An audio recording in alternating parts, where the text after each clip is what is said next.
What's up? Happy Tuesday? Is it Tuesday? I don't know what day this is. I think it's Tuesday. Happy Tuesday. Welcome back to another edition of Thirst Trap News. Tonight we are talking about some psychology. I see that Q is already here in the chat. So welcome, Q, and the rest of you that are here. We are going to finish about 30 minutes of a documentary, and then we're going to talk a little bit about psychopathy and what it actually looks like. So without further ado, let's get into it. I'm not your gossip girl, I'm the headline. Truth with a curve, baby, redefine. Welcome to the thirst trap. All the truth looks good in a tight wrap. We talk love, power, soul, and sin. Turn the world on, let the light in. Yeah, the thirst trap news. You'll drink it up, it's the real you. Never trying to thirst news, where every headline's a revelation.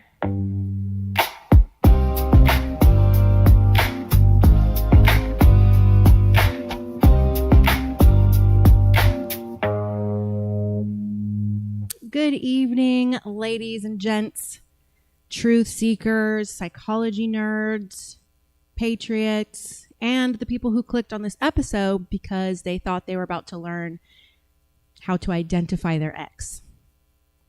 Tonight, we are diving into one of the most misunderstood subjects in modern psychology, and that is psychopathy. Now, whenever people hear the word psychopath, they immediately picture Erica Franzwey, aka Erica Kirk, JK, not so JK. They immediately start picturing some movie villain standing in the dark, sharpening, a knife, listening to classical music, and explaining his master plan to his hostage while he strokes a cat. Hollywood has done for psychopaths what the Discovery Channel did for sharks in the 1990s. People hear the word and then they suddenly assume danger is circling the boat. But tonight we're going to challenge some of these myths. Myth number one, that all psychopaths are violent criminals. Newsflash, false. Sorry to disappoint you. In reality, most people with psychopathic traits are never serial killers. They never become murderers, and they never end up on the evening news. Some are doctors. That would make sense because you would need someone not affected by blood and guts and gory trauma, right? Some are, let's see what else. CEOs. Because you got to be willing to step on people to be at the top of your industry. Some are lawyers. Some are military personnel. Perfect for them. Okay, some of the best soldiers are unaffected by gore. The Viking berserkers were known to carry psychopathy because they were unaffected, the least affected by the gore.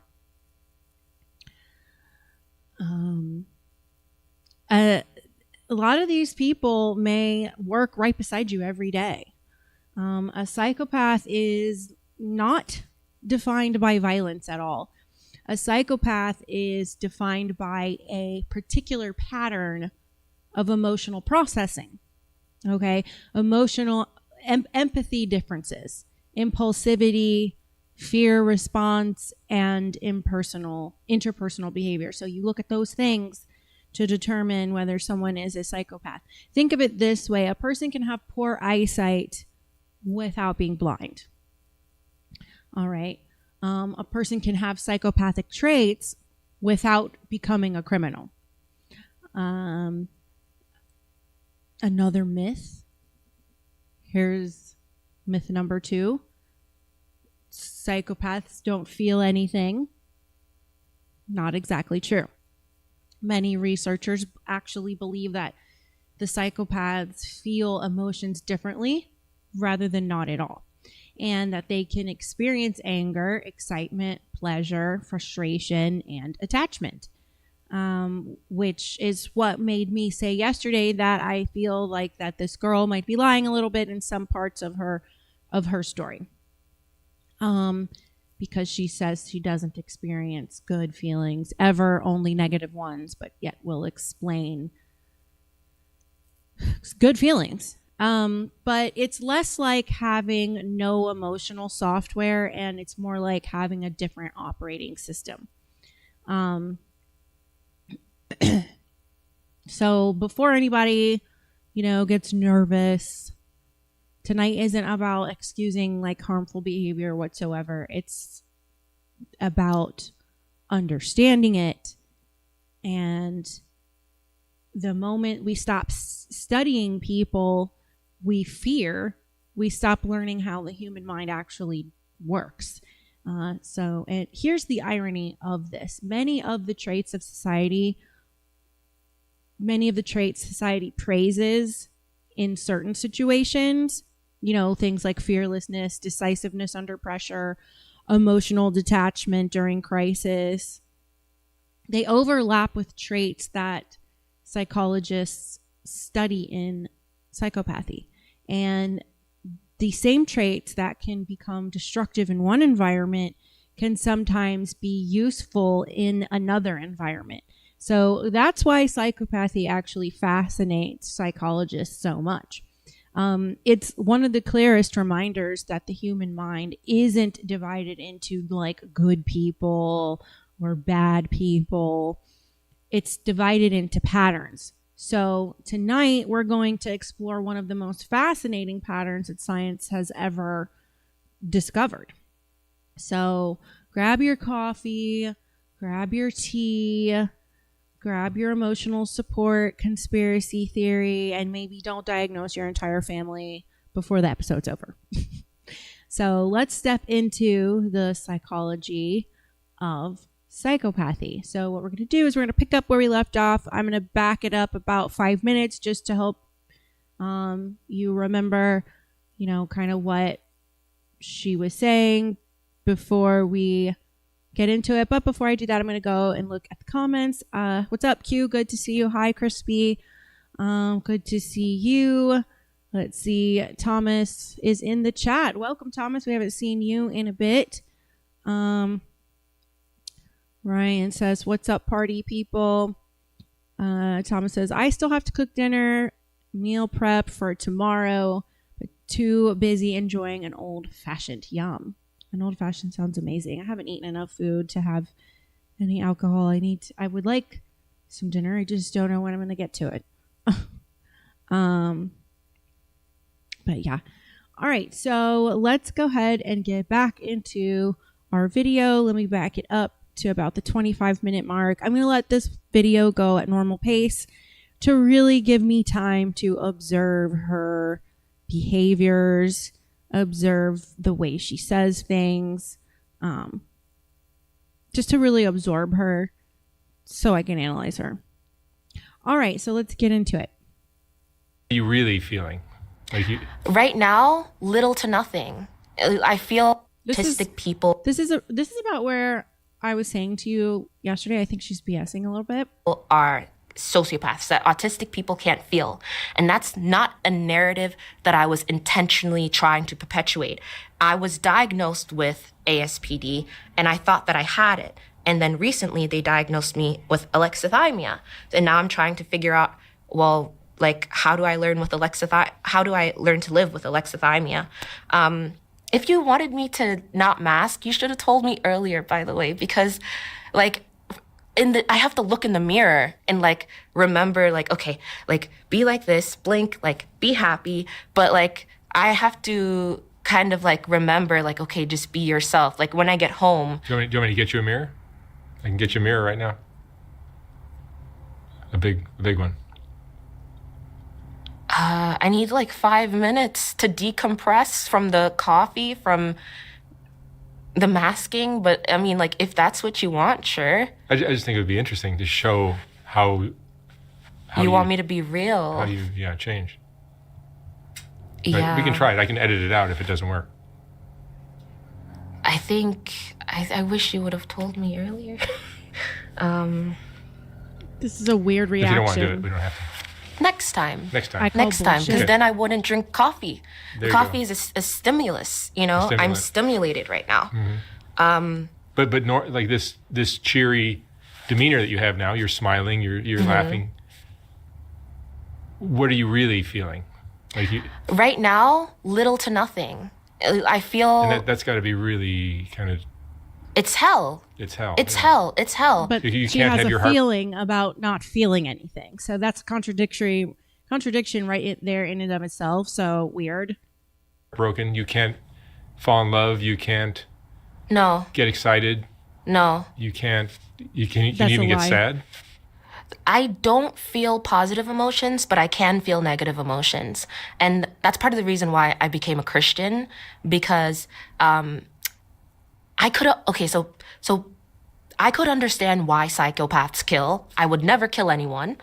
But when you feel nothing, it's a dehumanizing state to be in, right?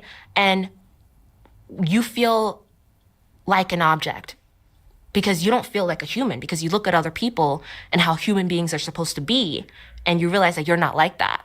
So it would be very easy for someone that wasn't trying to be a decent human being to take another person's life. All right. So let me just give a little commentary here on this feeling nothing. It is possible for a person to live in a constant state of feeling nothing. You would not feel any feeling about not having feelings if you had this. What that is known as is emotional numbness or emotional blunting in psychology. So while it's still possible to survive and function day to day in this state, it's not a permanent personality trait. Instead, it's a highly adaptive involuntary defense mechanism triggered by trauma. So when the brain is exposed to chronic stress or an overwhelming amount of emotional pain, the nervous system essentially flips a biological circuit breaker to protect itself from overloading.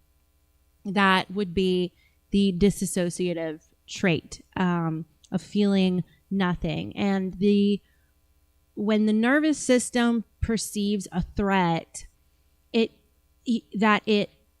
you can't fight or flee, it enters a dorsal vagal shutdown.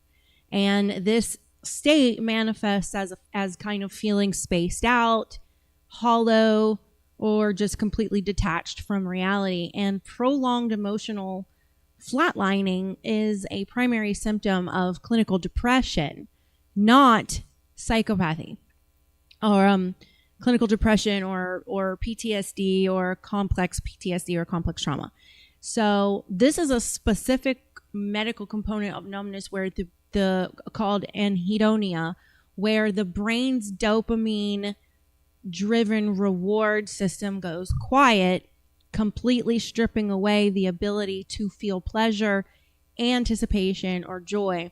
And then severe long-term stress drains the body's resources physically and chemically, causing the brain to dull all emotional responses simply to conserve basic survival energy. And there are certain prescription SSRIs that inadvertently overcorrect emotions, which can lead to a flat middle grounding effect as well. So that's like when you hear people going on medication saying, I don't like being on this, I feel like a zombie, that it's causing emotional flatlining or blunting. So therefore shrinking down causing anhedonia. So living with emotional blunting feels kind of less like intense sadness and more like a heavy suffocating fog. And people experience and often describe a series of distinct internal shifts. So they go from a healthy spectrum of having high joy to a traumatized, stress, or overwhelmed environment, having a flooded system high cortisol, and they're just constantly stuck in psychological alarm, and the high cortisol creates, high sadness, and the psychological constant alarm bell that's going on causes high conscientiousness or very sharp focus 24/7. So that will show itself. You ever seen somebody's eyes look kind of glassed over the glass wall, and you can see it, what is happening around you, but you can't really necessarily connect to it when that is happening. You might know how you should feel happy at a celebration or sad at a funeral, but the actual internal response is entirely blank. And this is like a form of like the gray autopilot that it exists. It just feels like life is playing out like you're just watching a movie in like a low contrast gray scale. And you can seamlessly go through the motions of work and school and chores, but there's no internal spark or satisfaction tied to your actions. And hours or days can slip away unnoticed because emotions usually serve as the anchors for our memories. And without those emotional markers, time will actually blur together. And unfortunately, emotional numbness fortunately, it's completely reversible. Because the feelings have not like permanently just like vanished.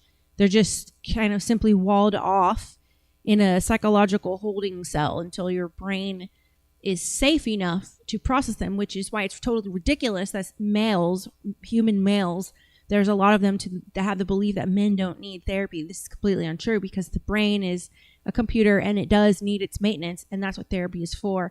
It can help the brain to realize the therapy uses the mind to shift the brain into the healing process and opening that door or that vault that is around the emotion. So just to take a pause there and kind of explain the difference between what emotional numbness is, just to give you an idea of why I feel that this girl in this part of her story is bullshitting. And I see in the chat, Jack says, "Hey, Luna, that's a good color for you." Thank you. There you go. I appreciate that. My daughter was saying the same thing. I appreciate it. Thank you so much. Okay, so now we need to continue on with our video.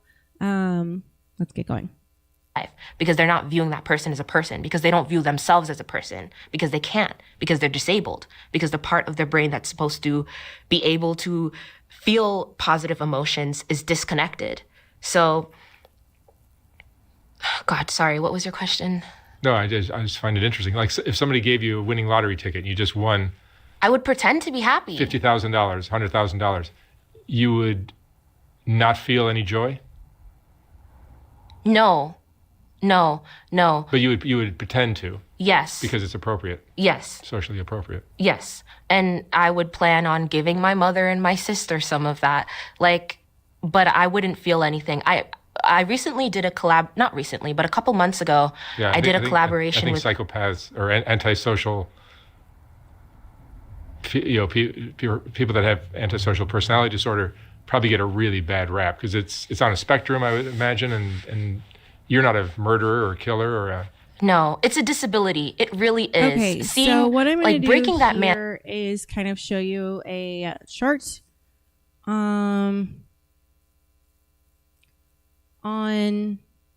psychopathy versus alexithymia. So psychopathy is often linked to differences in the brain areas involved in empathy, fear, processing, and impulse control. And that would be found in that area of the brain that's affected is the amygdala and the prefrontal cortex. So when it comes to alexithymia, this is linked to differences in brain areas involved in interoception and emotional awareness. And that would be the anterior cingulate cortex and the insula parts of the brain. So they do share some differences they appear, someone with alexithymia versus somebody with psychopathy, they appear to be, both appear to be emotionally cold, and both can have difficulty in relationships. However, with psychopathy, there's a lack of empathy and a lack of remorse. With alexithymia, there's difficulty identifying emotions. Versus psychopathy can be manipulative. Alexithymia, they just have difficulty expressing their emotions. Psychopathy, where they can exploit others, whereas with alexithymia, they're not manipulative. And then with psychopathy, there's a higher risk for antisocial behavior. So these people need to be sort of padded through their life to prevent antisocial behavior, whereas people with alexithymia are not associated with antisocial behavior. So the nature is of both is that they're a personality trait issue, for psychopathy, and alexithymia is emotional processing difficulty. The core issue for psychopathy is a lack of empathy and remorse. And then again, alexithymia is just the difficulty of describing feelings. So I think that that's the bigger point there. With psychopathy, the emotional experience are the feelings are shallow or absent, like guilt or empathy. And then you have with alexithymia, the feelings are present, but they're just hard to express. The cause of psychopathy is this is what we call a comorbid diathesis, where you need both a genetic predisposition and the environmental aggressors together to cause psychopathy. So they have a neurodevelopmental environment, plus genetics that were met with the right traumatic environmental factors to cause psychopathy. Now, when it comes to alexithymia, it's often linked to trauma, yes, the same as psychopathy, but it doesn't have the genetic factor. There are medical conditions that contribute to it, and there's also personality factors that contribute to alexithymia. Now, the prevalence of psychopathy is under 1% of the general population. So obviously it's going to be higher inside a prison population. It's going to, inside the prison system, it's at a rate of 15 to 25% of them inside the prison system that are psychopathic. Now, according to my own studies and research, I think that number is closer to 10 to 15 and not 15 to 25. Now, the general population in the world is under 10% of people that have alexithymia. Okay. So, now going back to psychopathy. So there's an interpersonal style involved in psychopathy. So they're very charming. They can be manipulative. They can be deceitful, and they can use others for personal gain. For alexithymia, they're not manipulative. They may appear very distant. They may appear reserved, but not intentionally. And these people can appear to have psychopathy at times, especially because of this shared interpersonality style where the coldness is present. That distance, lack of expression can make you believe that this person is possibly psychopathic. Now, people with alexithymia do have an impulsivity. They do not have necessarily impulsivity because of emotions. Their decisions are usually logical and they're not very thrill-seeking, whereas psychopaths tend to be very highly impulsive, very thrill-seeking, and really just have a difficult time with regulating their behavior and inhibiting themselves from doing things that is not acceptable to society. Someone with psychopathy's moral compass is very underdeveloped or absent. The rules to society are seen more as a suggestion. Okay. Oops, I don't know what I did there. And so they don't see them as having an obligation to abide by them. Somebody with alexithymia, their moral compass is generally intact. They don't have an issue with understanding the consequences of doing something that's morally right or wrong. They get that. Now, when it comes to relationships, somebody with alexithymia is going to struggle in relationships expressing their needs. Whereas somebody with psychopathy, they're going to be highly successful in a lot of areas because of that being that very charming type of person. And they're often very high functioning people because they learn what is acceptable and what is not, and they choose to take the easier route. They do really well in structured environments as well. So the bottom line here is that psychopathy is more about a lack of empathy and remorse leading to intentional harm, whereas alexithymia, there's just a difficulty assessing your emotions and expressing your emotions, but not about causing harm. So one affects how you feel about others, the other affects how you understand and talk about your own feelings. So let's get back into the video. All right, here we go. Man's heart. I don't think I'm going to find a man that's that attractive or that financially stable again. I just don't, because I'm overweight, I have crooked teeth, and I have mental and emotional health issues. The fact that he liked me, it was interesting, but like all he wanted was to be loved. And he even told me he felt loved by me, but I couldn't say it because I didn't want to lie to him. And when he was yelling at me and screaming at me and I was just standing there, he said, "Why couldn't you lie?" And I was like, fuck, I should have lied. That's all men want. Yeah, I should have lied. But I wouldn't want someone to lie to me because I can't feel love. So to me, love is honesty. Love is transparency, because I don't feel the emotion. My mother, she was scared because she said, she was like, "Cassandra, I thought you was gonna hurt me. You're staring at me like that." Her mother's from Trinidad as well. And I was like, sorry, I do a horrible impersonation of my mother. She's from Trinidad. She has a thick Trinidadian accent. But I was like, no, like I don't even remember staring at you. Like I just thought you looked cute. But So like even your family doesn't quite grasp what you have.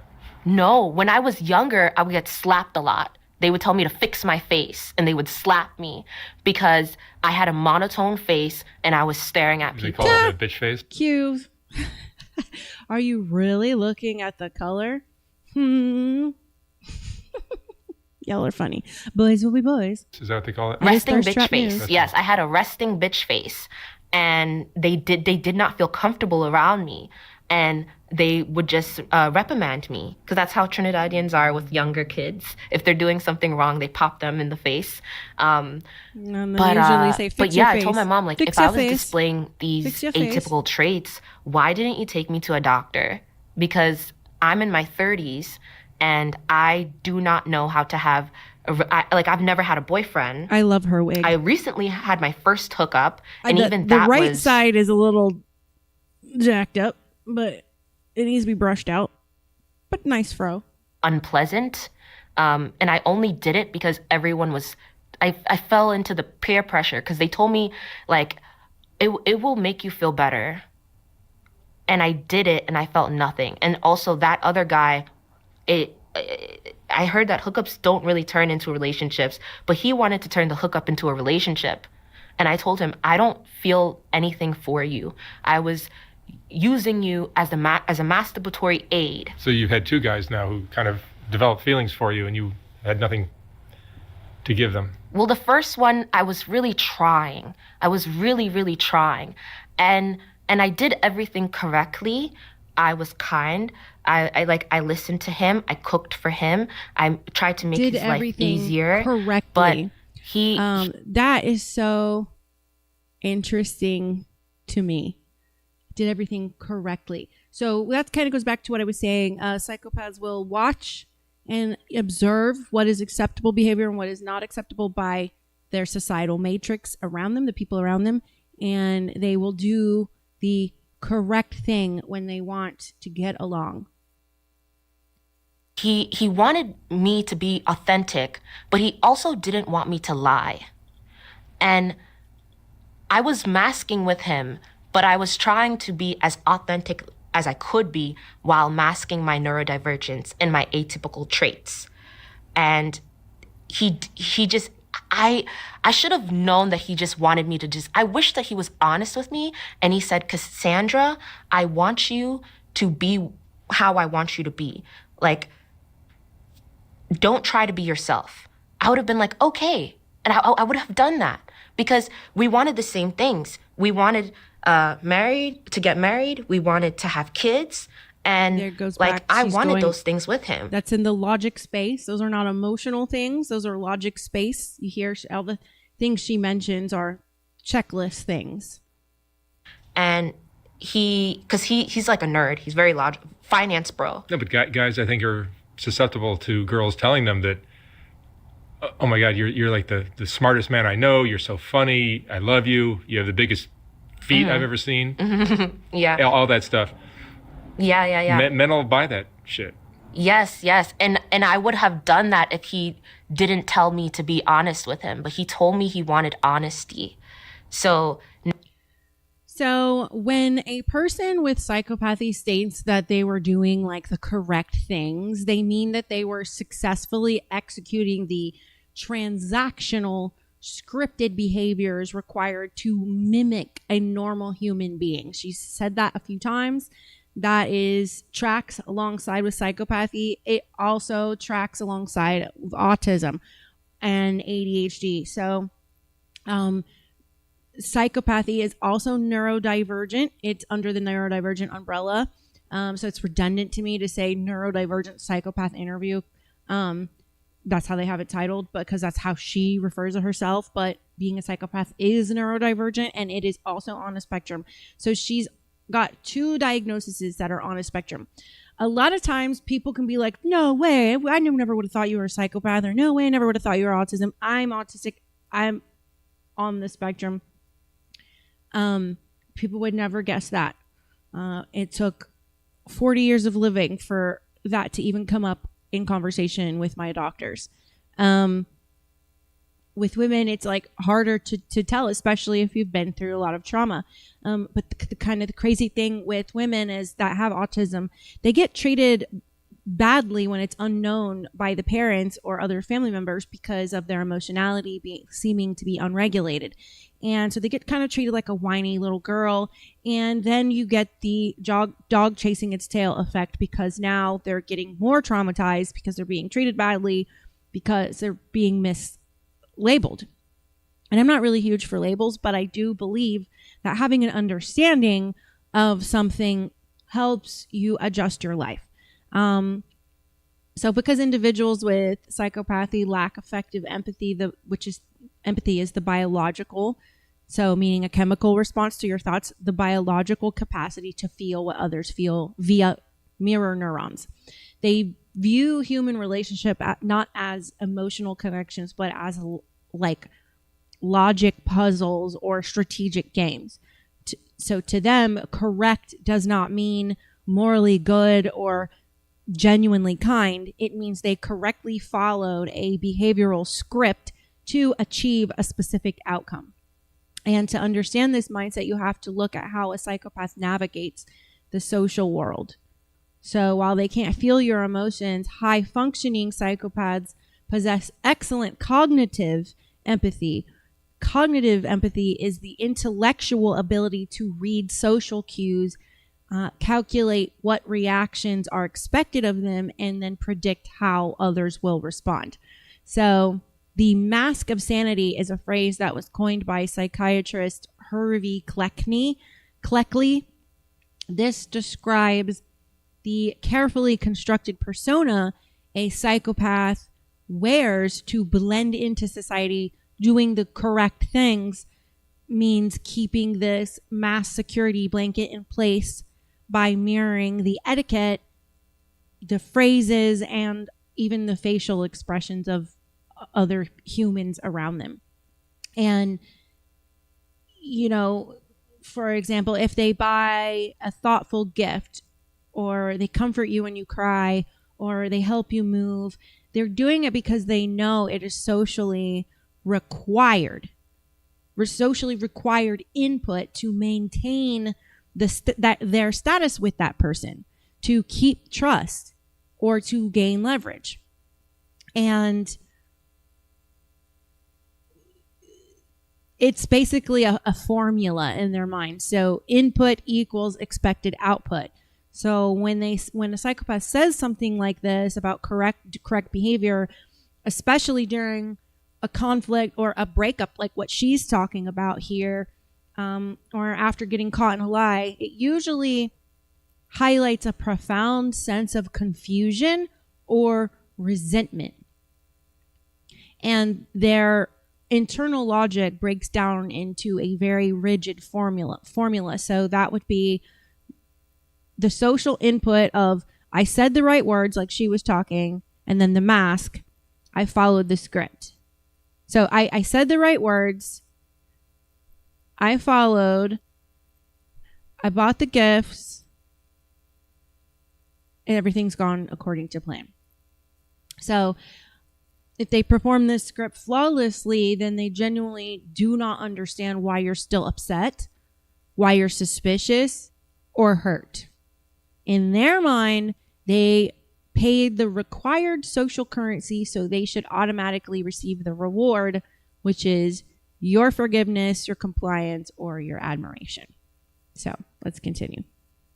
Now I know, and that was my first you just experience don't give it with to dating. them, even when you. Yeah. Ladies, and you can learn from this. Yes, but like I'm dishonest when I need to be. I don't like lying, right? And that's another misconception about me, and I guess people with similar conditions to me, is that we are manipulators. And for me, someone that is emotionally handicapped or disabled that is constantly lying to people, that is someone that's low functioning. Because in order to get what you want from people, it's not low functioning. It's actually a lot of these people make really skilled salespeople because they know what to do. That's very high logic. You can't lie to them because most people are not stupid. They know when they're being People that are not on a spectrum lie. Everyone lies. So I don't agree with what she just said. lied to. So in order to have friendships, in order to have people that will help you out when you need it, That's the in a transactional non-romantic nature relationship, you need to be honest. And I have been honest with so many women and men that I'm friends with, and I tell them, I can't really feel anything. Don't tell me any secrets, because most likely I'm just going to tell it to someone else. And they're like, that's okay, girl. And they will tell me the secret anyways, right? Because I'm being honest with them, and because I'm honest with them, that makes them trust me, right? So it's the complete opposite of what you think manipulation should be. Maybe in business, you should lie to people, but like, Jack, make sure you keep taking it easy. Keep healing there, buddy. In order for people to like, for example, yesterday, I was hanging out with people that I watch on YouTube, that I watch on TV, and they were assuming that I was somebody. I don't think I'm on their level, but they assumed that I was, because I was in the same space as they were. And I think it's just because I don't give a shit. Right? I imagine a guy like the one you described who you broke his heart. Not on purpose. No, but he was. You said he was very attractive and he had a lot of things to offer. Yeah. And he could probably get a lot of women. Yes. He was telling me. Oh my gosh. And you're the first one who. Yeah. Who, he said that I was the first girl that didn't send him nudes. He was showing me all of the nudes from all of the girls that sent him pictures of their. And there's nothing wrong with that. You were. Not purposely, but you were playing hard to get. Yeah, but not intentionally. I don't know what the hell I'm doing. You're just not falling in love with them. Yeah, but I That makes you a wanted challenge. to. And some guys like challenges. Yeah, but like he was showing me pictures of girls' vaginas and boobs and like full body nudes that girls sent him, and like I was like, wow, she's hot. What are you doing with me? You know? And he's like, well, I like you. You didn't show me a picture of your pussy, and I'm just like, what the hell? Something else for women to learn. And I'm just like, okay, well, there's nothing wrong with that. You know, these women had nice bodies. They want to send a guy a picture with. I'm not gonna judge a woman for doing that. But I just thought that it was interesting that he picked me over them just because I didn't show a picture of my. You're a challenge. Yeah. Yeah. And I'm 31 years old and I'm trying to learn how to date and this. And I'm playing catch up because I would like to have a baby before I'm 35.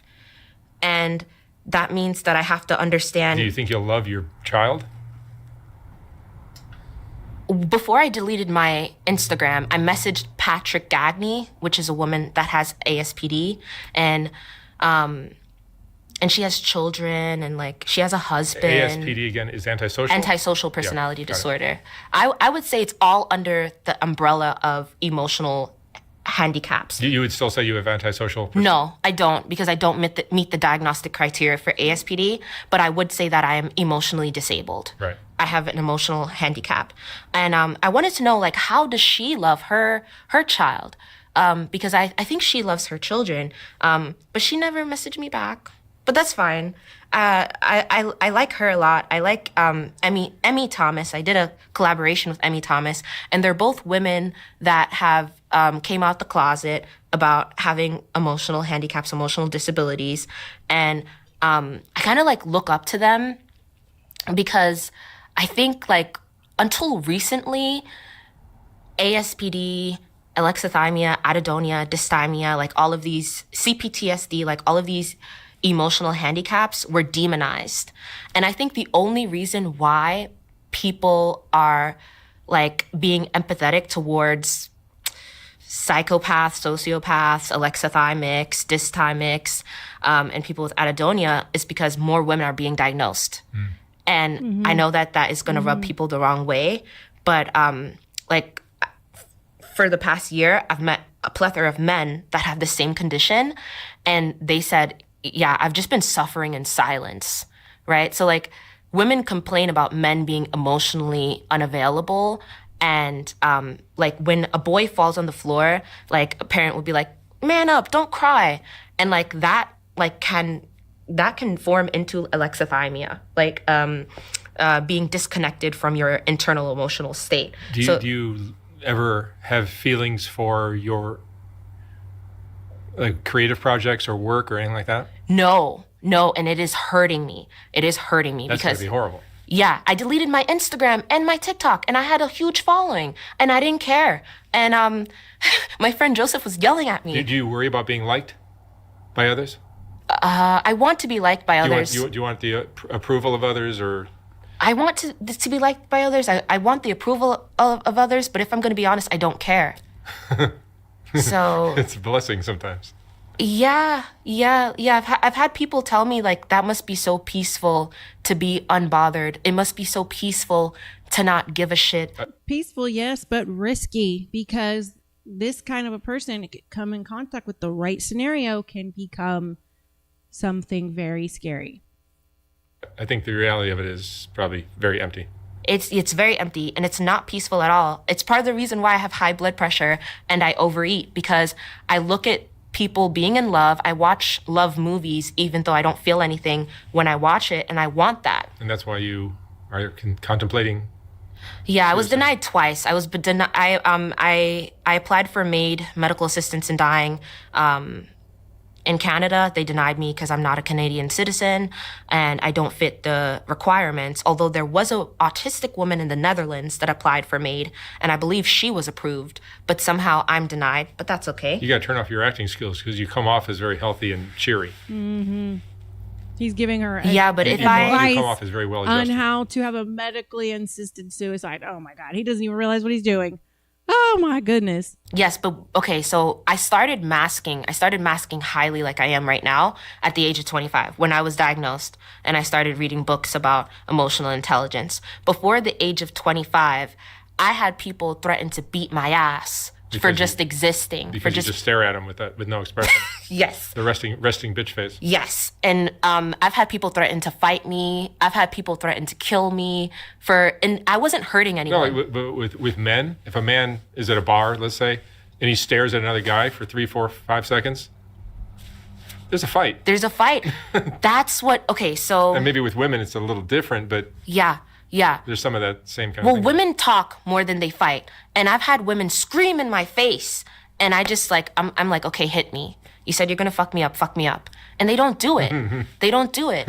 But like, I was talking to my male counterparts, which are like, a lot of them are way more successful than me. Like I've been in rooms I made friends with this dude in Long Island, and he is a surgeon and he's in his 30s and we're just friends because he has a girlfriend.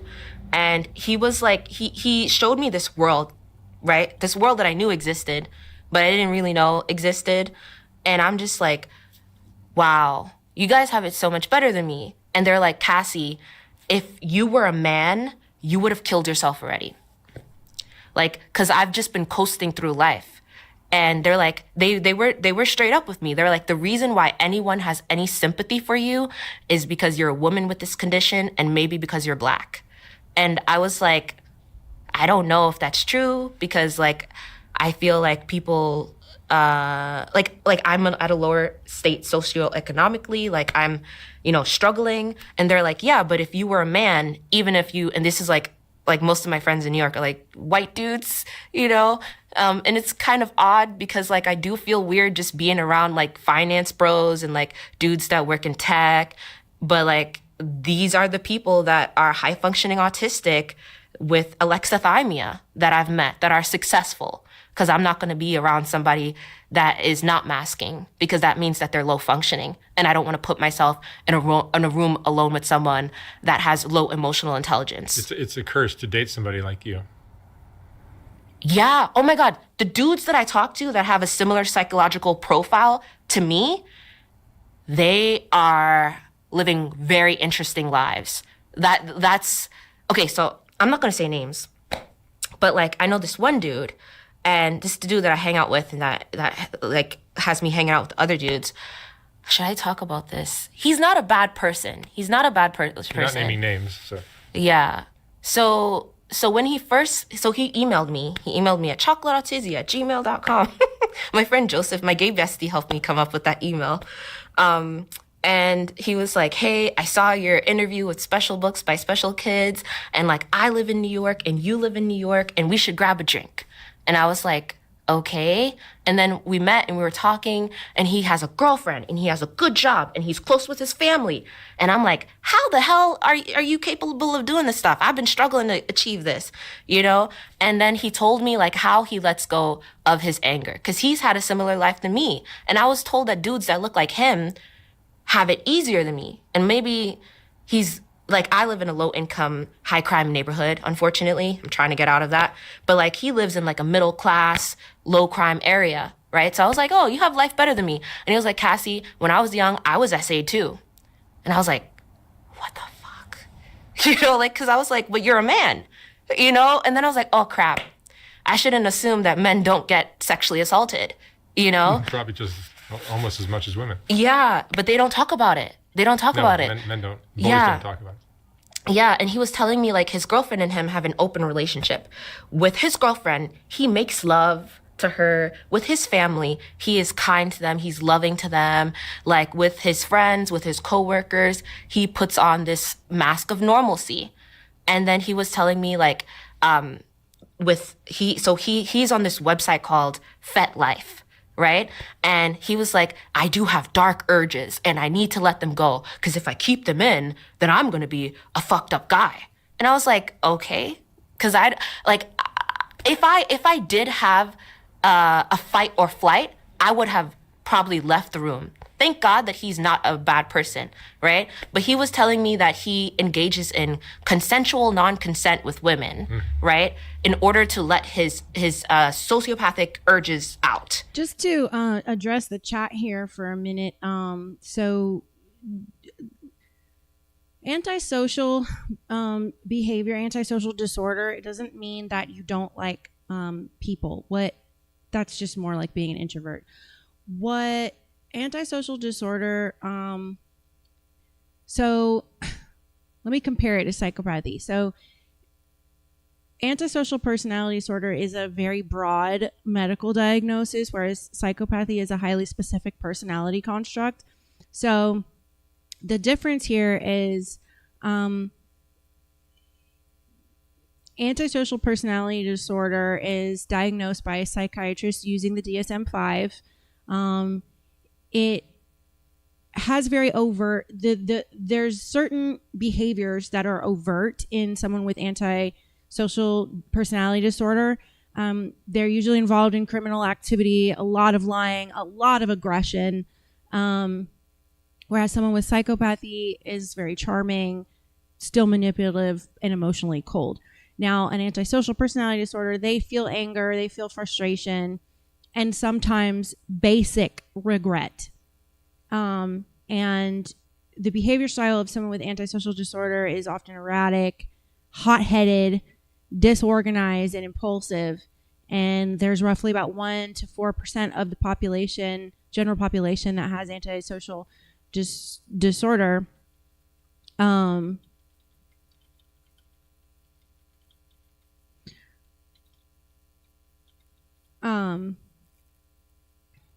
Hold on a second. So these people with ASPD often show no regard for right or wrong. They frequently break the law and place their own desires ahead of the safety of others and against the social norms without feeling any genuine remorse, although they can feel generalized remorse at times. To be diagnosed with ASPD, you've got to be at least 18, and you have to show signs of like conduct disorder before the age of 15. And then you have to exhibit 3 of the following specific behaviors: deceitfulness, so repeated lying, using aliases, or conning others for personal profit or pleasure; impulsivity, which is obviously failing to plan ahead or acting on, sudden whims without any regard for the consequences. There's irritability and aggressiveness, so like frequently getting into physical fights and committing acts of physical assault. They often have a very reckless disregard, so showing a total lack of concern for their own safety or the safety of those around them, physically or emotionally or mentally. And they do have an irresponsible side to them if you have antisocial disorder, which means you're consistently failing to sustain steady work or honor your financial obligations. And then the lack of remorse part is basically remaining completely indifferent or rationalizing their behavior after hurting, mistreating, or stealing from someone. So you got to have one of those like 5, 6 different things, 3 of those to be diagnosed with it. For ASPD, the hot-blooded nature, unlike the cold, calculating nature of psychopathy, people with antisocial behavior disorder are often highly volatile, easily frustrated, and very prone to sudden outbursts of anger. They view relationships as transactional tools to get what they want, whether that is money, sex, power, or status. And they can be highly charismatic, and they'll use flattery to charm or manipulate people into letting their guard down. And there's a genetic component. Genetic vulnerabilities, we'll say, plus environmental triggers that trigger a disorder like this. So that's just kind of like the brief synopsis of it. And I was just like, but why would you do that? You have a girlfriend, your girlfriend's hot, you're hot. Like, why do you need to do things with other people? And he's like, because I don't want to inflict that on my girlfriend. She can't be everything for me. Like, and he told me one of the reasons he's friends with me is because he can unmask with me. So when we're hanging out together, we both have, and I noticed this, we both have like low blink rate. Our voice is very monotone, and we're just like, we're talking like 2 Vulcans, kind of. And like, I realized this like not too long ago, and I was like, oh shit. And he's like, yeah, that's why you're my friend. Can I get you to come back here later on today, and we'll try it when you're in that state of mind? I'm going on the plane around 2. Oh, you are? Okay. Yeah. That's not going to work then. Yes. But maybe when I'm in California next time. Next time, yeah. Yeah. But like we're just like 2 Vulcans. And like his friends are not like as like deviant as he is. And I shouldn't even call him that because we're still cool. But like he's told me things that he's done, and that he's told me that he's done tests on me to see if like we were, you know, like the same. And I didn't even know that I was being tested. I was just like, I was so out of it. Because he came out of the shower once and he was completely naked. And I was like, go put on some fucking clothes. Because he was like, we're going to go to the bar. But there's nothing about you that turns you on or anything. No, he's a good-looking guy. But like, he has a girlfriend. And I'm not going to have sex with a man that has a girlfriend. Let's say he didn't have a girlfriend. And you were attracted. No, you're not. You don't get attracted, right? Or do you? I'm attracted to personality. Like, obviously, for optics, I would like to have good-looking people around me so that people can also assume that I'm a good-looking person. Because human beings are like that, right? So, like, part of the... Like, if he was average-looking, like I am average-looking, would I deal with the majority of his bullshit? Probably not, if I'm going to be honest. You know? I am aware that he's attractive. And I'm aware of the doors that opens for him. I think the rest of us need a little bit more of what you have to make better decisions. Yeah, but then it's not so good, because I've had someone say, you need help with your teeth, you need help finding a place, blah, blah, blah. I'll give you a couple $1,000s if we could have sex. And I was like, no, because I was used as a sexual object when I was a child. I'm not going to be used as a sexual object as an adult. That's just like a decision that I've made for myself. There's nothing wrong with women. But you have the right personality to be a sex worker. Probably. You wouldn't get traumatized by anything.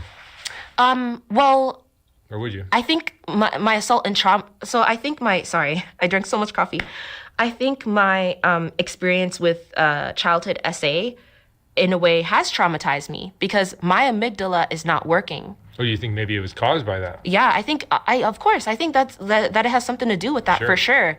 For sure, because like part of the reason why he stopped was because he wasn't getting anything out of it. No one else in your family has this?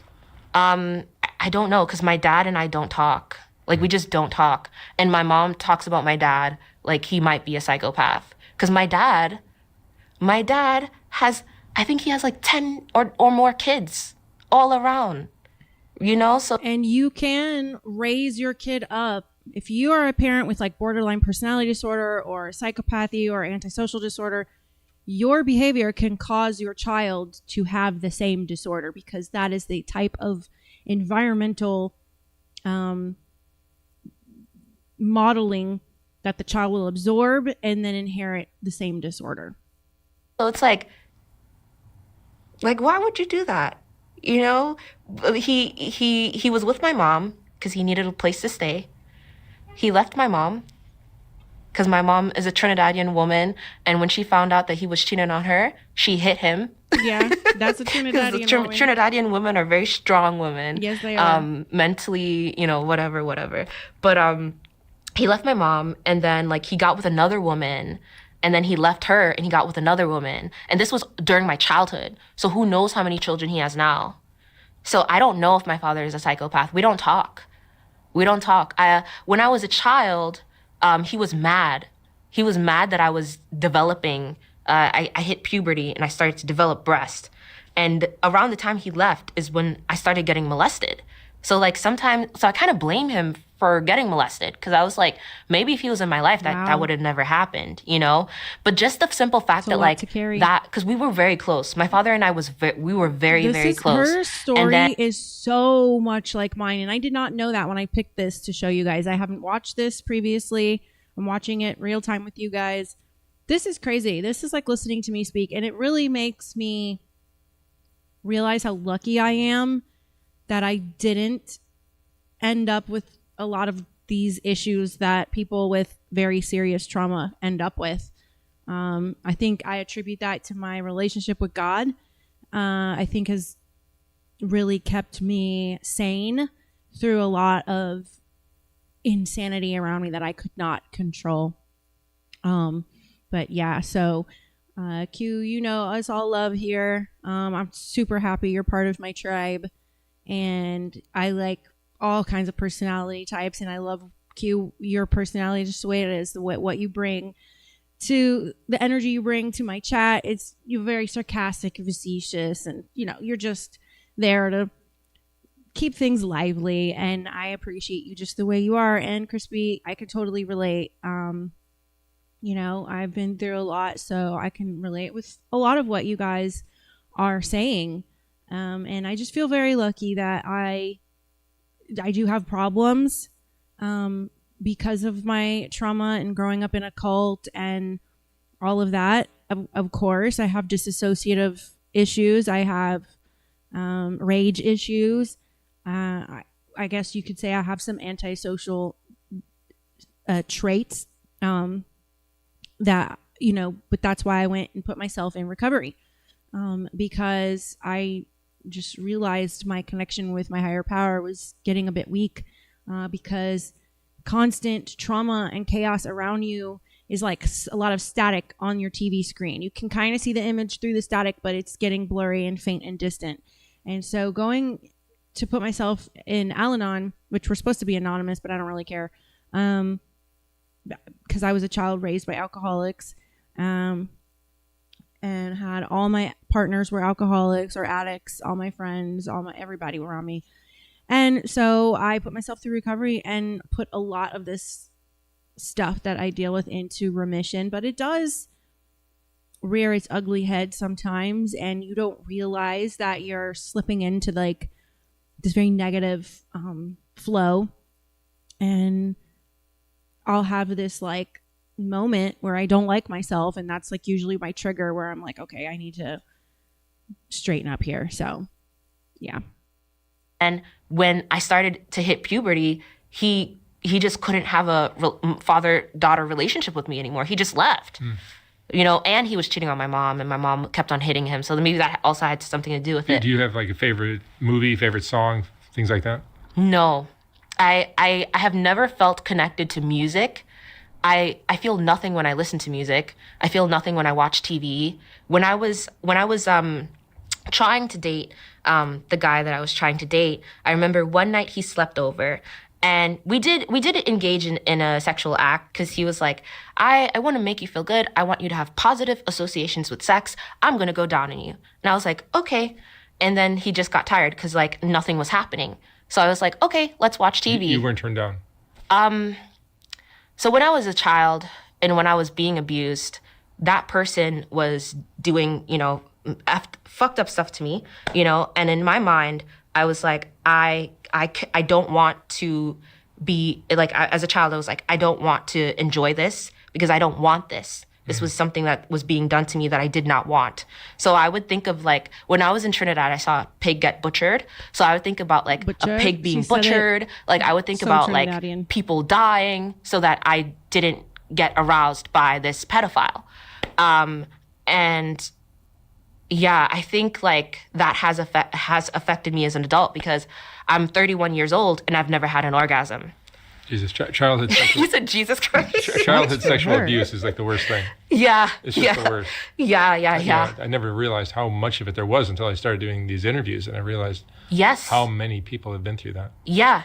It's crazy. Like, sorry, I think my nose is... but it's crazy. It is crazy. It's crazy that I have... It's crazy that somebody couldn't do it. Yeah. Like, even if you had the urge, how the fuck can you do that to somebody? I don't know. I don't know. It's crazy. Actually, I've had rapists email me. Like people that have got out of prison for rape. And they said that it was done to them. Like it was done to me. So they feel justified doing it to other people. Like I was raped when I was a kid, and now they have an attraction for kids, and they feel justified in raping kids because it was done to them. And I'm just like, okay, I blocked this person. Like those people cannot be helped. When psychiatrists and therapists say that psychopaths can't be helped, those are the people that can't be helped. People that are on the extreme end of the spectrum. People that are in the middle, people that have jobs that help maintain the infrastructure of society, nurses, law enforcement. Well, Sorry, I drank so much coffee this morning. Educational field, law enforcement, and just other fields. I can't even think right now. Healthcare, like these people they need to help. They want help, but psychiatrists and therapists are discriminating against them. And that discrimination is changing because more women are being diagnosed with alexithymia. More women are being diagnosed with antisocial personality disorder and all these other conditions that psychiatrists said there's no treatment for. Now they're trying to find treatment for it because Becky in Colorado has ASPD, right? So they need to help Becky. You're like a good psychopath. Well, I don't fit the diagnostic criteria for psychopathy, but I have the brain. I got two. But I can't remember, and nobody can say the thing you actually have. Well, alexithymia. Yeah, Alexithymia. I saw two neurologists. One neurologist said, you have the brain of a psychopath. The other neurologist said, you have the brain of somebody that's been through trauma. So, like, both are I correct. don't know which one to Both would believe. be correct. I don't identify as a The victim, psychopath has gone through trauma. though. Like, I You don't? just don't. I'm a survivor of everything that I've been through. Do your feelings ever get hurt? No. And so many, So if a guy says you could lose some weight, or you could they said that. you get your teeth fixed, or I mean, how do you, like, a lot of people would get very butthurt. They're right. I do need to lose weight. I would like my teeth fixed. No, but do you get butthurt when somebody tells you that? No. I have binge eating disorder. It's a vice for me because when I'm stressed out, like for example, my sister, she had a boyfriend and she's happy and I was pretending to be happy for her, but then I was so angry. I was so angry. Do you end up getting angry from having to be having the appropriate reaction all day long? Yeah. I come home. I live by The first moment in there's also an age range where alexithymia is a lot higher, and it's in the 40, 50s, and 60-year-olds that are alive right now, because that was when letting the baby cry it out in the crib was popular. So they were babies that were left alone to learn that mommy is not coming when I cry. So there starts, as an infant, the ability to start disassociating from your needs, your pain, your feelings. And then that continues and continues and continues. My father was somebody that would never let me cry or feel my emotions. So alexithymia is something that I struggle with myself because I have a hard time expressing how I feel unless I'm very, very, very close to you. And it's gotten better over the last 5 years, I would say, of actively trying to be better. And even more so over the last year, it's gotten a lot better because I started finally digging into what happened to me as a kid and letting myself feel the feelings from that and I was not letting myself feel any feelings through any of the traumas that I've been through, including my son dying because I had another kid to be a mom for, and I didn't have time for that. So I had to learn to cut my feelings off. And so it did develop dysfunction when it comes to my feelings. So there's a lot of this that I can relate to. I wasn't diagnosed with alexithymia, but I just can relate to a lot of it. I probably have symptoms of it. But it's definitely something I think we're going to do more of, exploring more psychology, because really that's the answer to living, is understanding what's going on in the world, because it's not the functional physical needs that we are confused on. It's what the fuck is actually going on in the world, and it's all a huge psyop. So we're going to get, as I've promised early in last September, early in the show, that we would get into more psych stuff. I'm starting to do that now. So myself, crazy. I come home and I scream and I punch walls. My neighbor, God bless her heart, she is understanding. So when she hears me punching walls, she knocks on my door and she's like, bitch, cut that shit out. Let's go outside. Let's take a walk. Cause I'm in Long Island. So it's like very like Italians, like, like very like, like, so it's a few ratchet girls, but I love the ratchet girls. But like, they're very understanding because. all right, and we are going to take a break right here, and we will continue after these messages.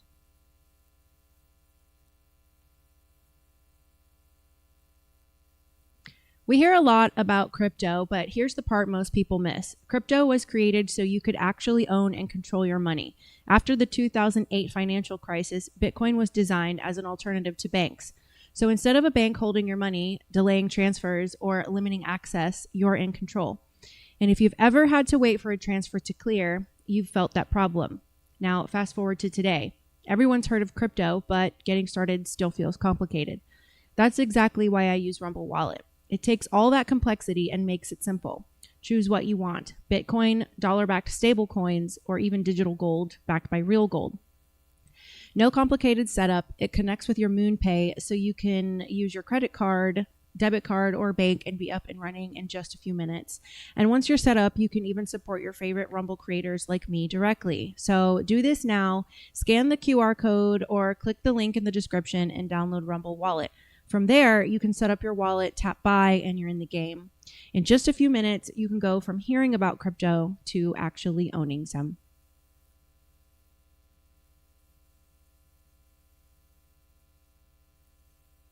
All right, and let's continue.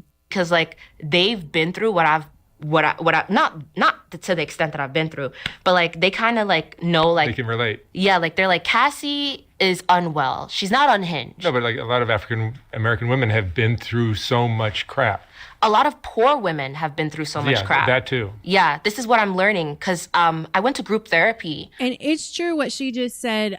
Economic poverty brings on a whole other level of environmental risks that it can expose you to personality disorders because of the constant stress that you're in. In fact, this is why you've heard me say that we need prison reform done, because most people in prison, as you saw the statistics, were around 15-20% being psychopathic. I think it's lower. That means the rest of them are just terrible problem solvers because they were in a bad situation or hanging out with the wrong people. Bad decision makers. So there needs to be a rehab to prevent recidivism, and there needs to be a program that funnels psychopaths into, identify them earlier on, and funnel them into a field where they can be set up for success. And they become like better people for it. Yeah. It's terrible, but they end up becoming great human beings. Yeah, and I went to group therapy, and I was surprised at, like, it wasn't just Black women. It was like, but it was we were all broke. We were all poor. And that's one thing I noticed, like how poverty can corrupt morality, how poverty, living in poverty puts you in situations that you wouldn't be in if you weren't living in poverty. But that's a discussion for another time. But yeah, like one thing that was interesting being in group therapy, there was a woman and she stood up and she said, I had to suck dick to survive. And like in my mind, so I've never sucked dick to survive, but I don't look down on women that have. But in my mind, I was like, shit, I thank God that like I like when I was younger and I was homeless, I did babysitting. I did live-in nanny jobs. I was in gated communities, you know, like with like Becky and Ken, you know, like taking care of their kids. And I was like, you don't got to pay me. Cause like I had my own room. Like it was like to survive, I found ways to survive, you know? And like some people aren't capable of doing more than sucking dick to survive, because they don't really have like a lot of skills, and they grew up with people that told them that they couldn't do shit, and they believe that. And I'm not saying that that woman had to suck dick to survive, but she believed that she had to suck dick to survive. And like she's in her 40s, and I told her, I said, you didn't have to do that. I don't know who told you had to do that, but you didn't have to do that. You could have worked at McDonald's. McDonald's doesn't pay enough. McDonald's doesn't pay enough, but if you have a job at McDonald's, you can get into a shelter. You can get Section 8, you can get Medicaid, you can get help. But she didn't know that because somebody told her that she had to suck dick to survive, and she believed them. Yeah. So, I mean, like, people have told me fucked up things like that too, but in my mind, I'm like, you're projecting. Like, you feel like you know? That's right. Projecting happens a lot. Yeah. Especially on social media. Yeah. Cassie, let me ask you one last question. What would you say is the most important thing you've learned now that you've been through all of this? Wow. Because you're going through life in a very different way than most people do, not having like feelings. Yeah, it sucks. It really sucks. The one thing I've learned, especially like after starting my YouTube channel, Chocolate Autism, the one thing I've learned about this whole thing is that well, can you be more specific, please? Because I don't want to generalize. You're 25? No, I'm 31. I mean, you're 31. Yeah. 31. I was diagnosed at 25. Yeah, I'm sorry. You're 31, and you've been through life never really having feelings of love, No. I've never been happy. I've never felt love.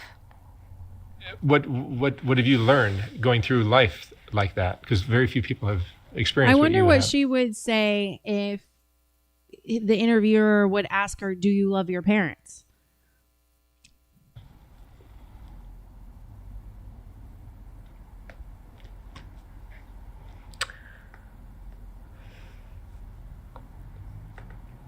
I've learned to have faith in God. That's what I've learned.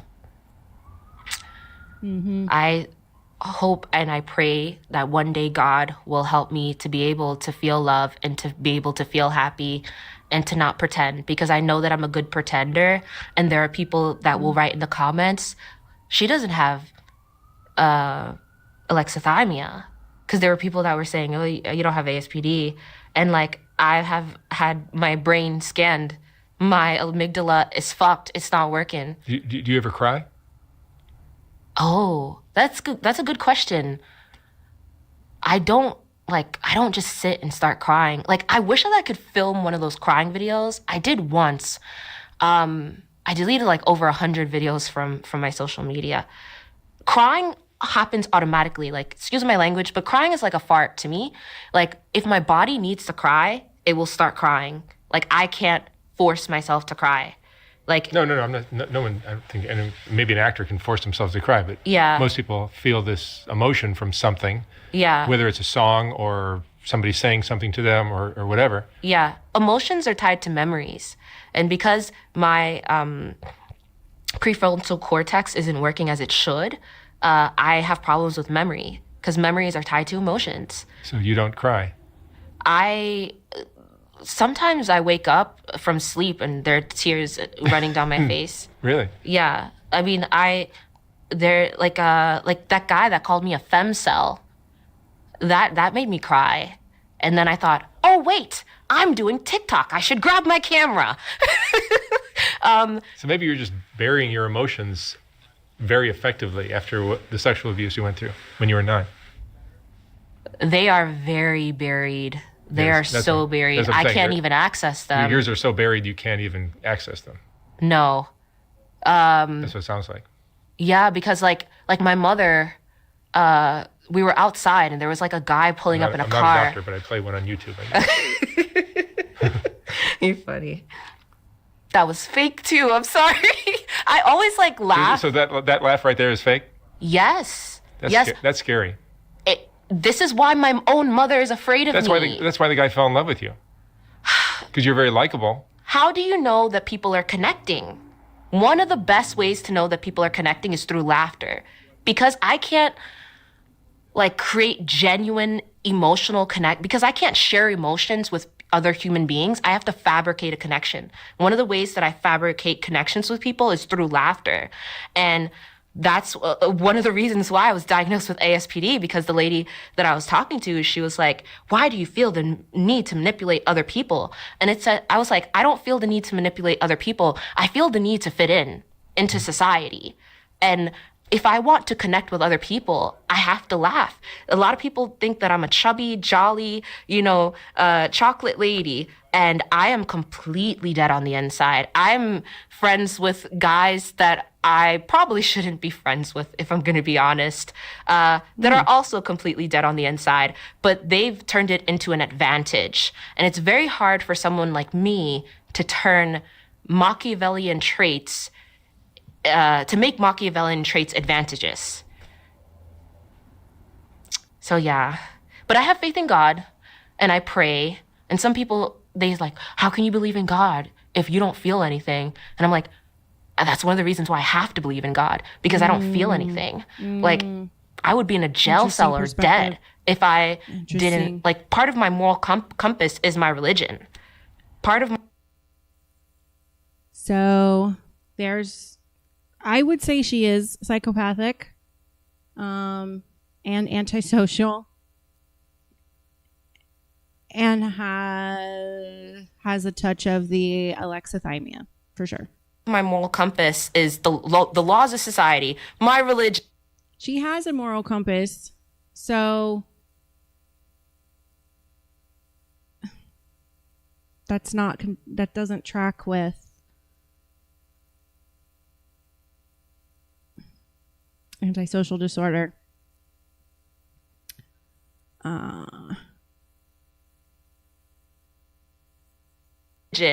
Well, what other people think, you know, like like my thoughts, I think faster than I speak, and then I have to try to process all that, and then I have to try to process like how I should be in a setting like this. So it's a lot, but I pray to God. I go to church on Sunday, although I have to find another church because the lady in church is talking mad shit about me because they're like, "You're a psychopath. You shouldn't be at the soup kitchen." She might be right. She might not have ASPD or psychopathy if she has a moral compass, because the lack of a moral compass is a hallmark of both ASPD and psychopathy. But the conditions will differ in how that lack of morality manifests and how they're diagnosed. So she might just have alexithymia, although I'm not treating her, so I don't know the ins and outs of her. Volunteer at the soup kitchen sometimes. And there was a lady, and she saw one of the interviews that I did on YouTube, and she told everybody about it. Because I've done your interviews with everybody. Like I said, I don't know how a brain scan is getting me clout. I never thought that it could. If I knew that it could, I would have came out about my disorder when I was in my 20s. Yeah, like she didn't want me to work in the soup kitchen because I'm emotionally disabled. And she made them kick me out. Because she's like, why are you even doing this? You don't get anything out of this. And I was like, so I don't get anything out of helping people. Does that mean that I shouldn't help people? People still need help.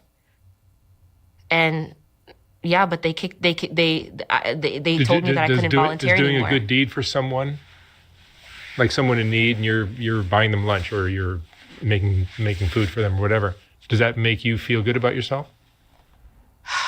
I do. So I don't talk about this a lot because I don't want it to come off as performative. But over the past year of me coming out of the closet about having alexithymia and being autistic, well, ASPD and then coming out as alexithymia, I have met a lot of people. I've talked to moms that thought that their kids were school shooters. And I've said, if he hates school and if he's thinking about shooting up the high school, you got to take him out of class. You got to like homeschool your kid, get him some help. And she did. And like, I was like, okay, this is great. You know, I've talked to women that feel nothing and they have a kid and they have a husband.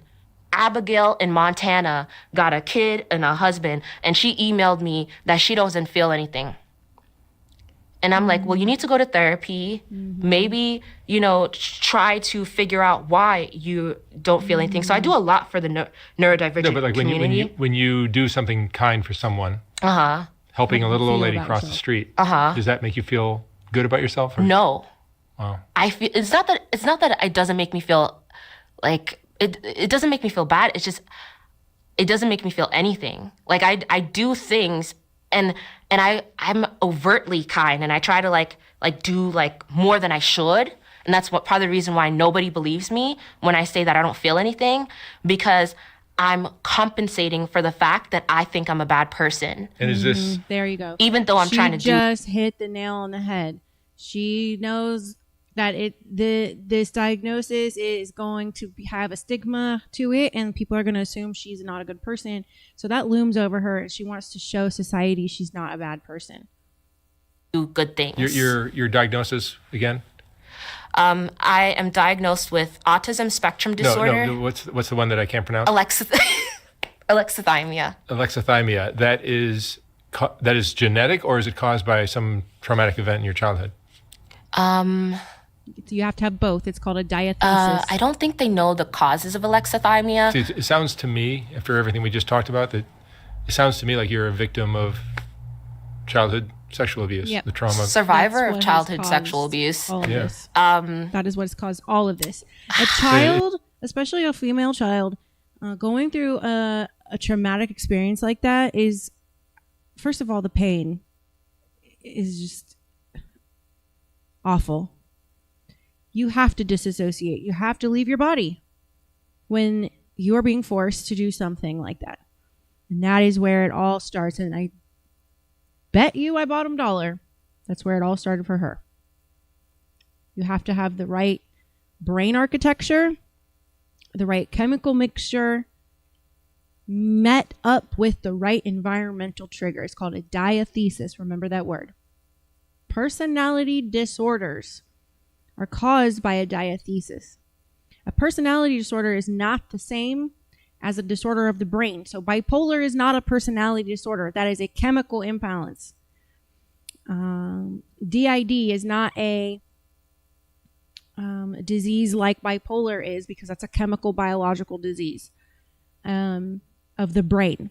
DID is both it's a personality disorder caused by architecture of the brain, bad shaping of the organ itself, met with the right environmental triggers to cause it. So just an example, in something that bipolar doesn't need a diathesis.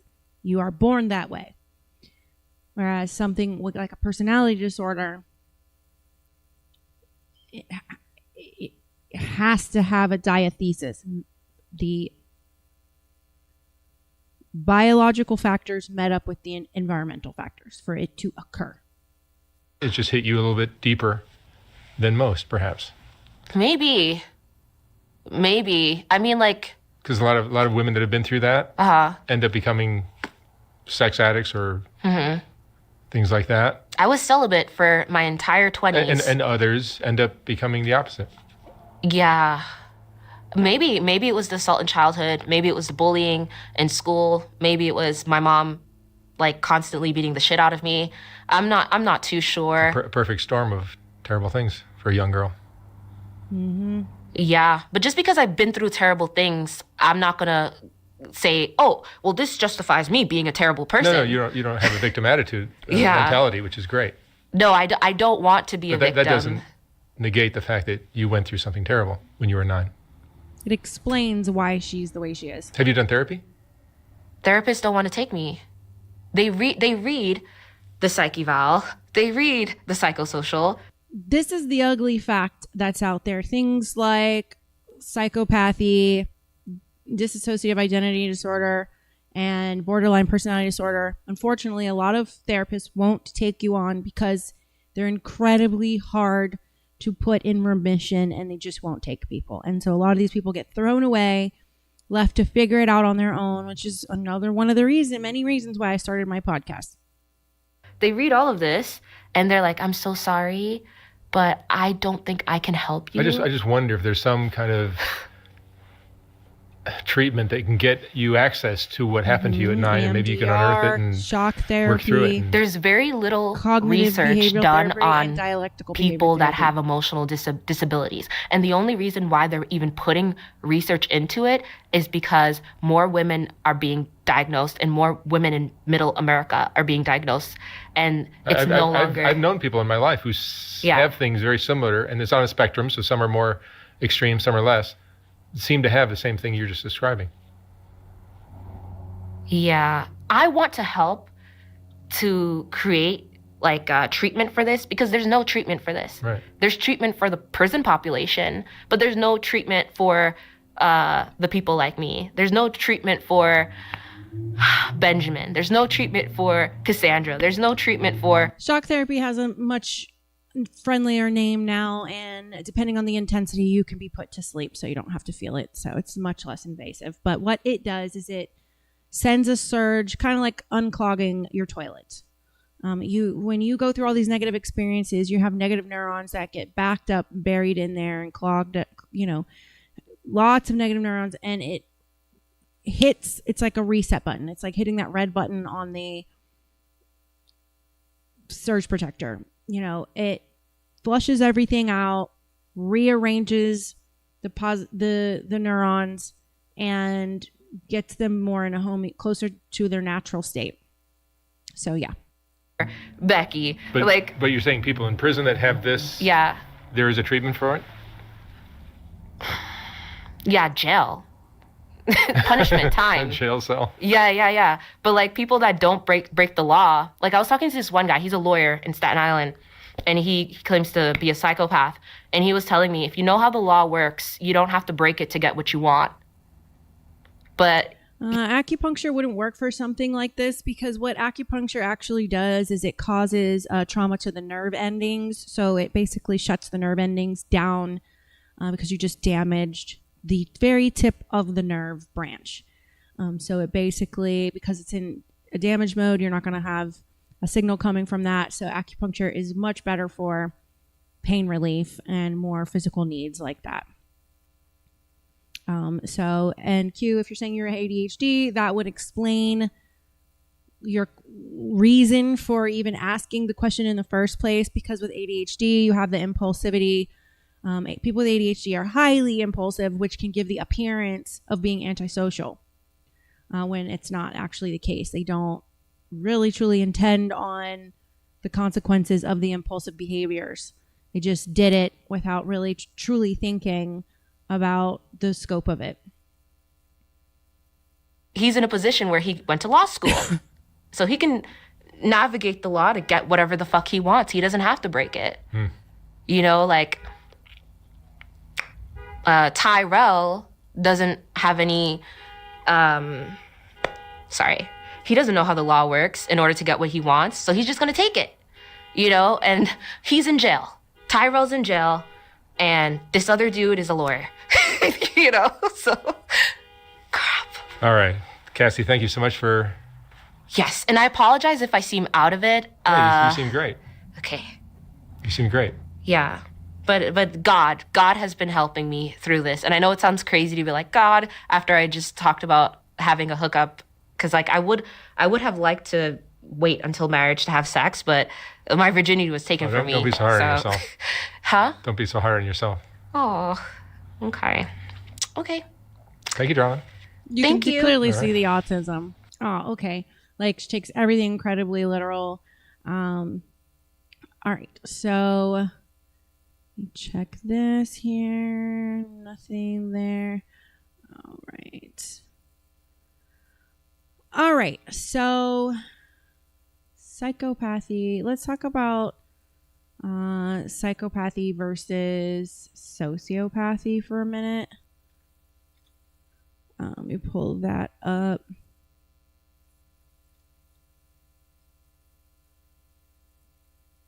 Let's see. All right.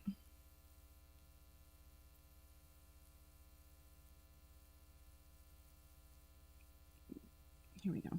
Here's the difference between a sociopath and a psychopath. There are 3 traits these 2 personality disorders have in common: conceitedness, deceitfulness, and manipulation. However, sociopaths are a lot more impulsive and irresponsible. They're more likely to make a rash decision on a whim than a calculating psychopath. Psychopaths are better at blending into normal society and hiding their true nature. They're generally educated and hold down steady jobs. While psychopaths often end up in positions of authority, from politicians to chefs, sociopaths are generally better at having meaningful relationships. Psychopaths are born and sociopaths are made. Psychopathic tendencies tend to run in people's genes, while That's sociopaths are often the product of a... What he just said, psychopaths are not born.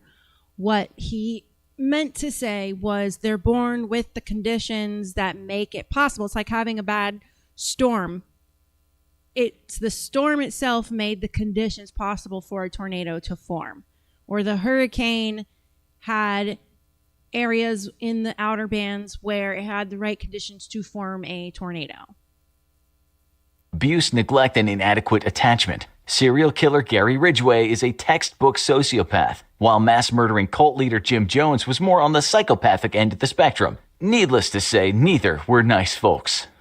Here's the difference between So let's just start with the basics. Psychopathy is not officially a standalone diagnosis in the DSM-5, the primary diagnostic manual used by mental health professionals. That's what the DSM-5 is.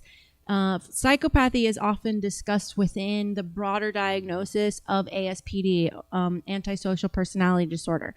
However, psychologists will generally view psychopathy as a specific cluster of traits. So those traits include reduced emotional empathy, a lack of guilt or remorse, superficial charm, manipulativeness, fearlessness, impulsivity, difficulty maintaining, emotional bonds. There is an important distinction, however. Psychopath and sociopath are not interchangeable terms, and the term sociopath is thrown around a lot when it comes to people. The narcissist and sociopath are thrown around a lot when people generally misunderstand both of those things to a high level. While the public will use a psychopath or a sociopath term interchangeably, the research will show psychopathy as having a stronger biological influence, which is what that video meant to say about psychopaths are born. While sociopathy may be a lot more heavily shaped around the environment and the trauma. So you can think of psychopathy on a spectrum rather than like an on-off switch. And most people are somewhere, on the spectrum of empathy, emotional responsiveness, and, social behavior.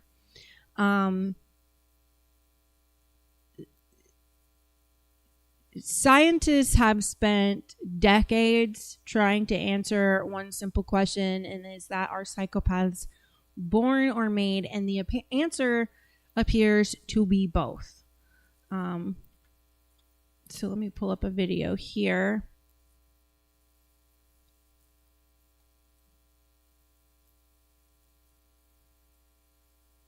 Make sure I get the right one. All right. What makes someone capable of killing and feeling nothing? Psychopaths aren't defined by violence, but by a disturbing lack of emotion. They can mimic charm, play empathy like a game, but underneath, there's often a void where conscience should be. Neurologically, studies show reduced activity in the amygdala, the brain's fear and emotion center, and abnormalities in the prefrontal cortex, which controls impulse and moral judgment. They know the rules, they just don't feel them. Where most people feel guilt, shame, or fear, psychopaths often feel nothing at all. But here's the chilling part. They're not crazy. Many are calculated, intelligent, and controlled. The lack of emotion doesn't make them out of control. It makes them precise. And not all killers are psychopaths. Some act from rage, trauma, or desperation. But true psychopaths? They don't snap. They plan. They study emotion, but rarely experience it. So when you wonder how someone could do something so inhuman, it's because they've disconnected from what makes us human in the first place. Not everyone with a cold smile is dangerous, but the most dangerous ones rarely look the part. What makes someone capable? Think all psychopaths have the same evil brain? Science says it's not that simple. Recent brain scans are shaking up what we know about psychopathy. Instead of one bad spot in the brain, scientists found a whole network. Think of it as a circuit board, called the psychopathy network. This network links areas that control emotion, decisions, and even guilt, like the thalamus and frontal cortex. Surprisingly, men with psychopathy tend to have brains about 1.5% smaller than others, especially in regions tied to impulse control.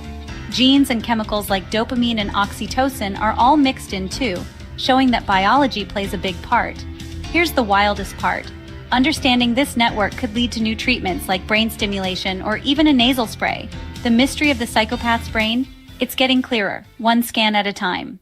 Think all psychopaths... Of all the violent offenders in our prisons, about 1/4 are psychopaths. Many of their crimes are well known and abhorred. It's already known that the brains of psychopaths are built differently. Sections associated with behavior and emotion are actually smaller than those of the general population. It may explain the personality of the psychopath. They're callous, unemotional, they're interpersonally manipulative, and they use aggression in a slightly different way, what we call instrumental aggression, so a cold, premeditated, planned use of aggression to get what they want. Dr. Nigel Blackwood and his US-Canadian team tested how the behavior and emotion parts of the brain respond to a simple reward-punishment game. Volunteers included psychopathic violent offenders, non-psychopathic violent offenders, and a control group, all white British men who were tested while in an MRI machine.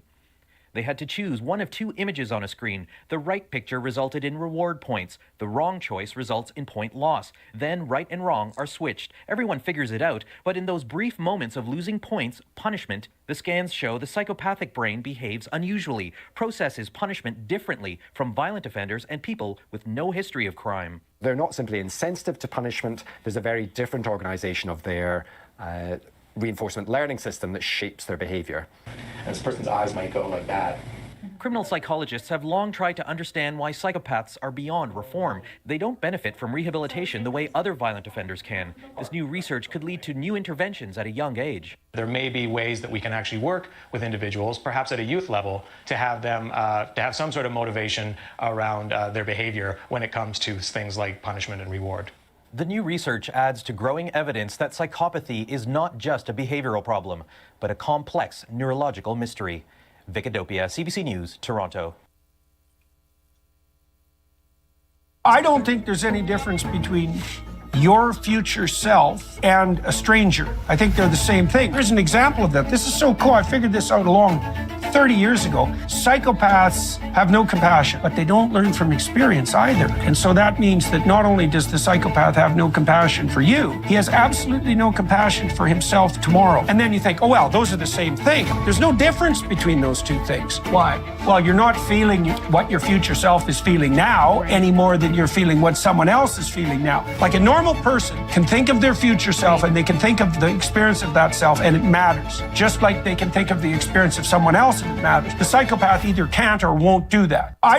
Because it doesn't matter to them. They are fine if they go to jail. They don't care.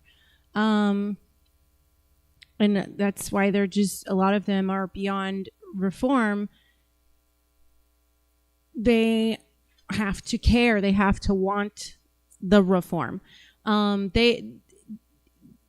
The research will suggest that, yes, genetics do play a huge role in this, but there's been studies involving identical twins, right, that indicate inherited traits do contribute to emotional processing differences that are associated with being a psychopath.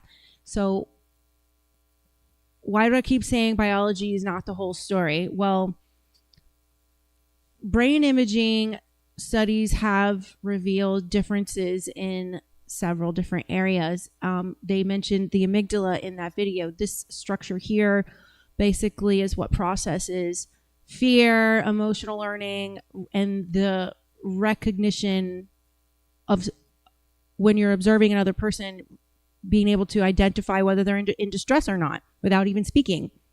Many individuals with high psychopathic traits show low brain activity in the amygdala.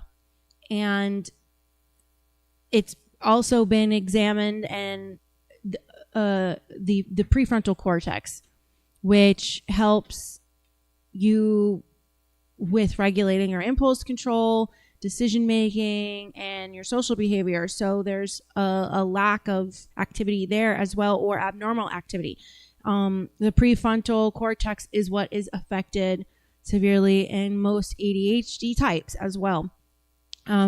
So there's differences in connectivity between those regions that may contribute to the characteristic psychopathic traits, and the environmental factors then enter the picture. So those things could be like the person in the video, sexual assault, it could be childhood neglect, it could be abandonment, abuse, exposure to violence, with the withholding of personal freedom, privacy, food, shelter, unstable attachments, when in terms of relationships. And those experiences interact with the biological vulnerabilities I just laid out for you.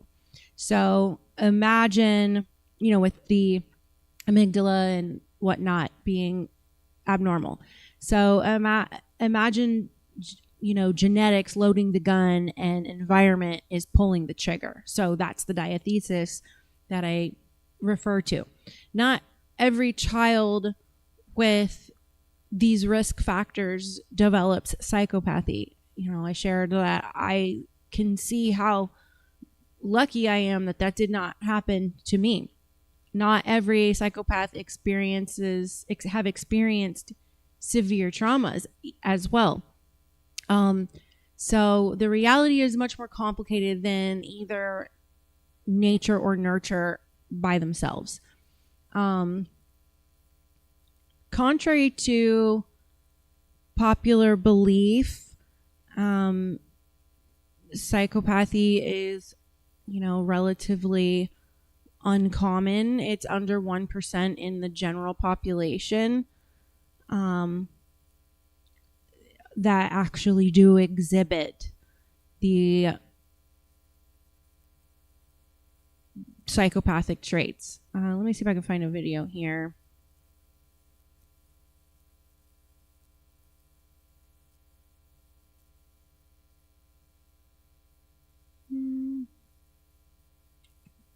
Hold on.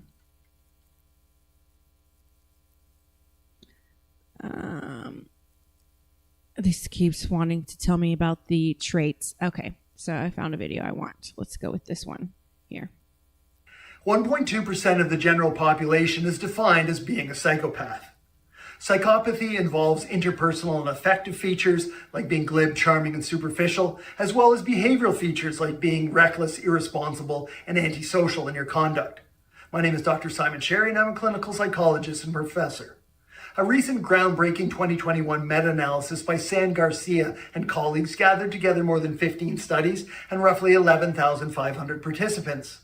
These authors used a psychopathy checklist revised to determine that the prevalence of psychopathy in a general adult population is about 1.2%. To put those findings in context, if you took a sample of murderers, the prevalence of psychopathy is about 30%. In addition, if you took a sample of general prisoners taken from a forensic sample, the prevalence of psychopathy is about 10 to 15%. Overall, psychopathy is disturbingly high in the general population. 1.2% of the general population is defined as being. Are you raising a psychopath? Here are the signs to watch out for in your kid.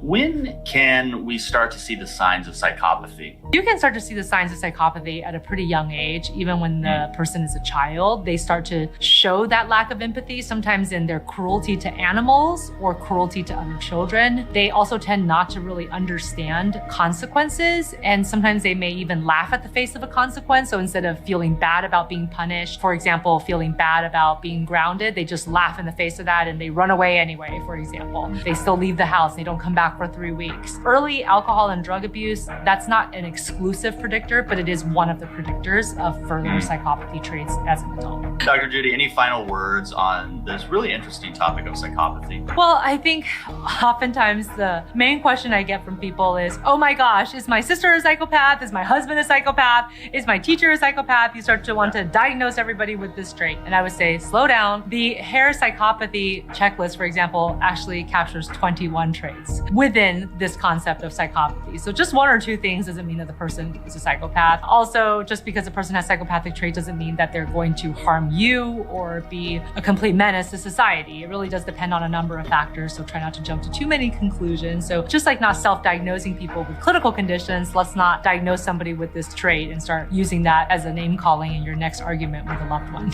Are you? So 1%, of the population sounds small until you realize that equals millions of people worldwide.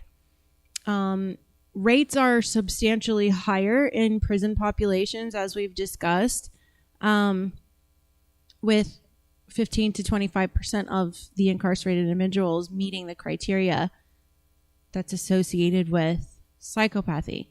It's diagnosed more frequently in men than women, probably because the biological factor to this is that women are emotional creatures, more when men are more logical creatures.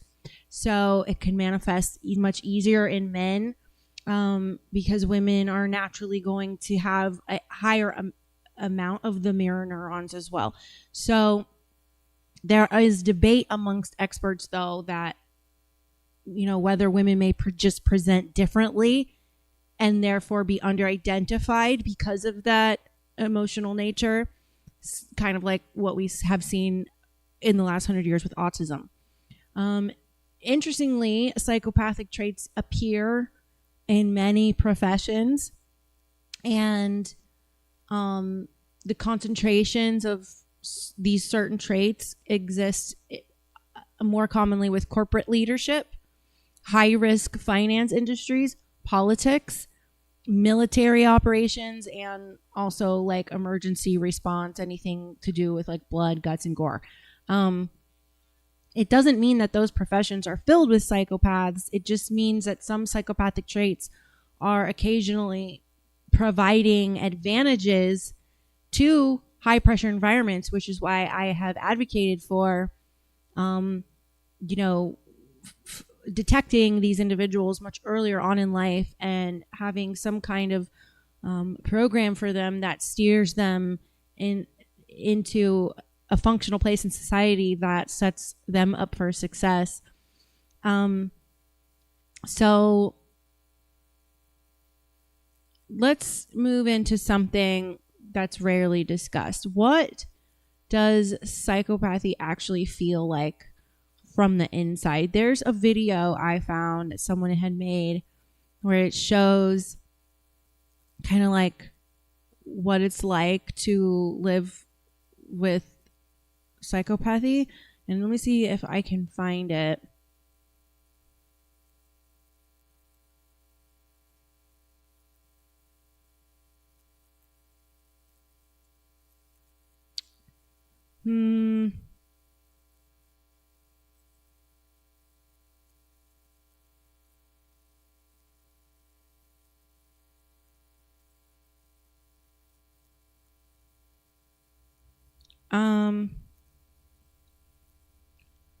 I can't find anything specifically with the video that I wanted to show you, but I will show you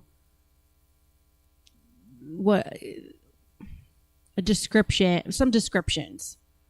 When you're dealing with someone you think might be a psychopath, watch them. When a firecracker goes off or the light bursts or somebody drops something, do they go like this or do they go like this? There was a study done. We're putting a person in here, we're gonna shock them.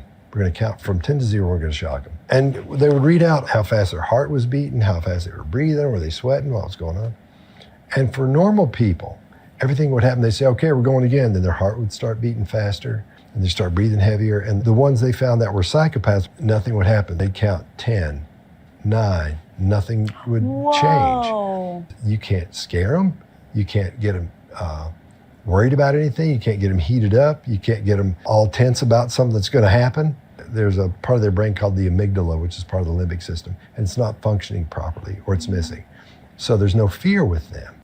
When you're dealing with someone you think might be a psychopath, watch them. When a firecracker goes off or the light bursts or somebody drops something, do they go like this or do they go like this?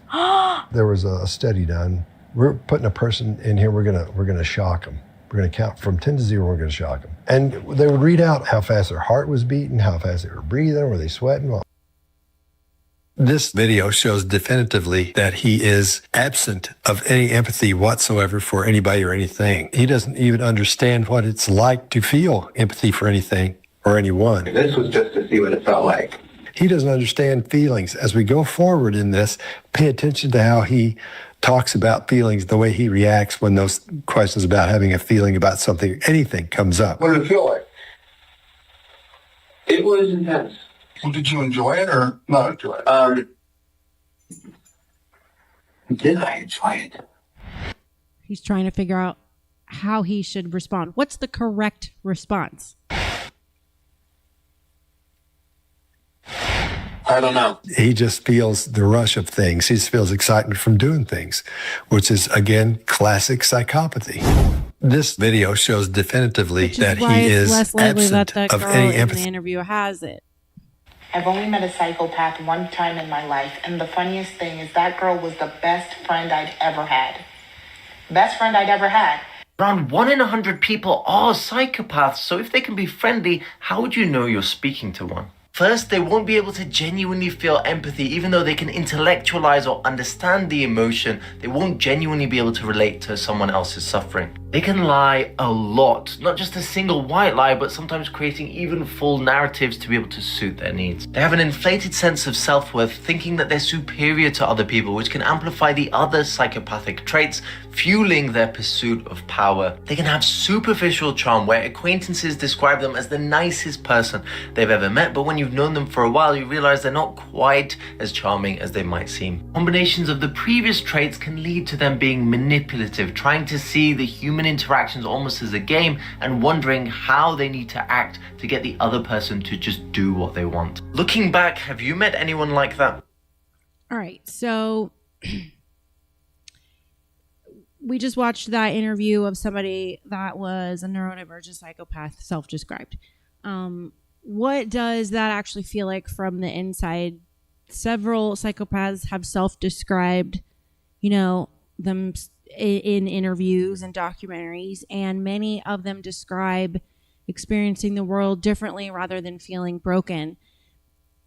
Some of them will report very little fear, like they were talking about the shock factor, a sudden noise, and a normal person shirking away from the noise instinctually versus a psychopath sitting up more straight and looking towards the noise, like makes you think of the Berserker, Viking, whatever. They have very limited anxiety, very reduced feelings of guilt, difficulty understanding the emotional reactions of others, and they will experience boredom quite frequently, so they become sensation seeking, which when she was describing not feeling any good feelings, this is why it kind of takes the psychopathic part out, and why the other neurologist said, oh, you have a traumatized brain versus a psychopathic brain. Because she does not feel excitement. So imagine watching a dramatic movie where everyone around you cries during the emotional scenes, and you're just kind of sitting there like, why are they crying? This isn't real. Why are they crying? So you understand what's happening intellectually, but you just simply don't feel the same way. And many individuals will describe learning social behavior in a cognitive way.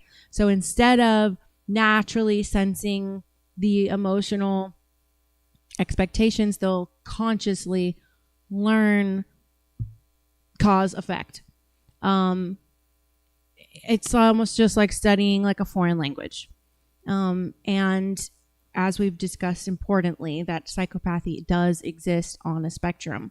Some individuals can function successfully, and others will struggle significantly. And many never commit crimes.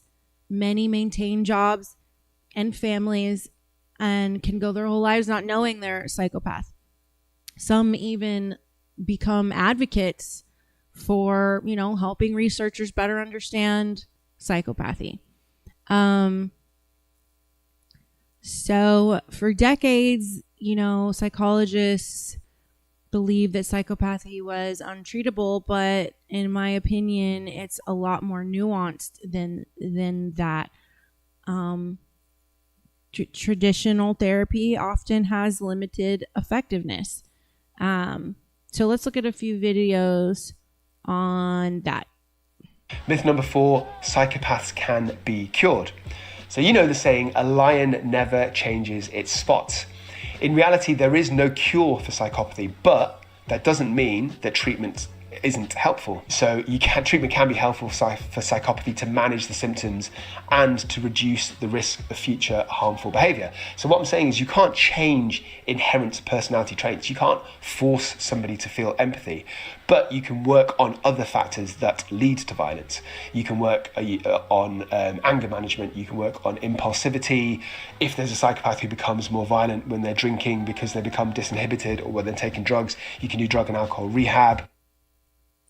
Okay, so why is traditional therapy more limited in terms of effectiveness?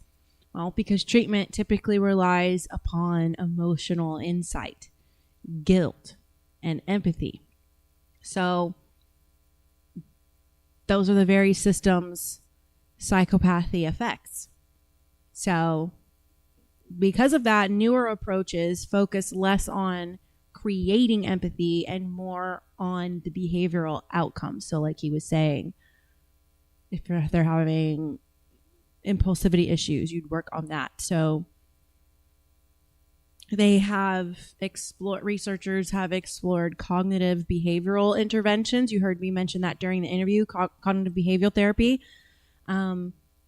Being aware, cognitive behavior. So being, that's thought therapy that leads to changes in the behaviors.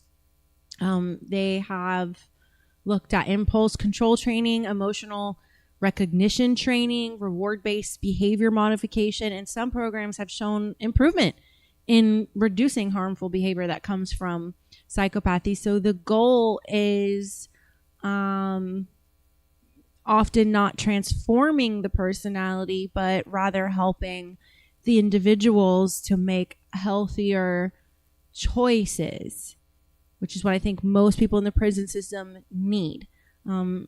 Therapy on making better choices. A person doesn't necessarily need to feel guilt to understand the consequences, and that is a very critical distinction when it comes to this topic. So one of the most fascinating questions in psychology is whether psychopathy can improve over time, and the answer does appear to be yes, at least for some individuals. So let's look at a few videos on that, on the subclinical psychopath. When we think of psychopathy or psychopaths, we usually think of someone with a severe personality disorder who spends most of their life incarcerated. However, there's also the idea of a subclinical psychopath. My name is Dr. Simon Sherry, and I'm a clinical psychologist and a professor. A subclinical psychopath has psychopathic traits, but those traits fall short of a formal diagnostic cutoff. A subclinical psychopath has criminal tendencies, engages in an erratic lifestyle, is prone to interpersonal manipulation, and has callous and unemotional traits, but they don't meet the formal, full-blown diagnostic definition of a psychopath. The subclinical psychopath is likely to cheat on tests, use drugs illegally, drink excessively, watch and/or play violent sports, and engage in delinquent behaviors, but they don't tend to be incarcerated, as is the case for so many psychopaths. When we think of psychopathy or psychopaths, we usually think of someone with a severe personality disorder. So can a psychopath change? Firstly, it's crucial to understand what being a psychopath truly involves. Psychopaths lack empathy, have warped emotional responses, and often display manipulative behavior. But here's the catch. It's not all engraved in stone. While the wiring of their brain might differ, that doesn't make change impossible. It's just infinitely more complex. Changing requires more than just a desire. It demands profound self-awareness and a willingness to adapt one's identity. Psychopathy lies along a spectrum, and while some individuals might be more entrenched in their behaviors, others could navigate towards change. Cognitive behavioral therapies show promise, helping individuals recognize harmful patterns and develop new ways of thinking. Right. Yet the cost is significant. A battle against their nature, a quest for what others call a normal life. Insight reveals that while a complete overhaul might not be possible, subtle shifts towards a better understanding and adaptation are within reach. These changes might not transform them into saints, but they could challenge the boundaries of what we believe is unchangeable. So, what's your view? All right. So researchers have observed that certain antisocial behaviors often do decrease with age. This phenomenon is sometimes called aging out.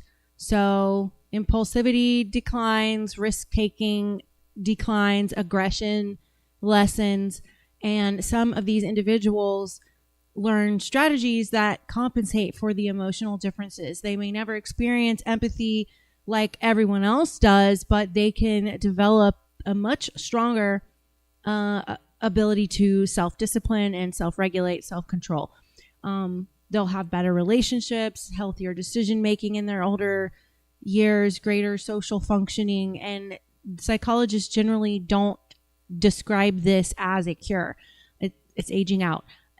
Instead, they just view it as improved management and adaptation due to the age. A person may still possess, psychopathic traits while living a productive, law-abiding, and socially responsible life. And that's probably perhaps the most important lesson of all, is that human beings are more than their diagnoses, which is why I don't like, labels. Because the mind is powerful and the body will follow the mind. And it really comes down to the profound sense of self-awareness we all should have, striving for that first, and then putting your mind to it, deciding and doing it. Because when you change the mind, the brain, which is part of the body, will change shape as well, because the shape of the brain is heavily influenced by the thoughts that you produce. Because those neurons actually interact with the brain tissue, so it can change the shape of your brain. So cognitive behavior therapy is a years-long therapy that literally reshapes the structure of your brain, which is what I've had to kind of put myself through to recover from certain diagnoses and different things. Everyone knows I deal with mental health issues, so I'm pretty open about that stuff. But let's get into the matrix a little bit. Stay on brand and where's the matrix angle in all of this? Well, here's the bigger philosophical question for you.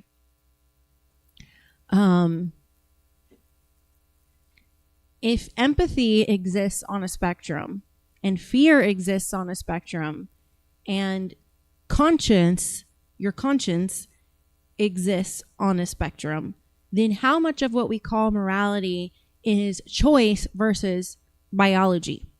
How much of morality is determined by your social matrix and what makes others uncomfortable and what keeps a group cohesive and bonded and joined together, down from a family all the way to a nation? Psychopathy forces us to confront uncomfortable truths. Not everyone starts from the same neurological baseline. Not everyone experiences emotions identically, yet society will still expect everyone to follow the same rules, no bars held. So perhaps true civilization isn't judging people solely by what they feel. Perhaps it's judging them by what they choose to do and leaving your judgments about what they feel at the door. Because character is not merely emotion. Character is behavior, period. It is a person who feels empathy but acts cruelly isn't morally superior to a person who feels less empathy but chooses to act ethically. Okay, a person who feels empathy but acts cruelly is a piece of shit. And they're not a psychopath. But you can have a psychopath sitting right next to them who feels very little empathy but chooses to act ethically amongst society. That would be a better quality person. So that whole judge a book by its cover thing is a thing. It's a thing. That's the paradox that psychopathy forces us to confront. It forces us to confront our biases, our conditioned belief system.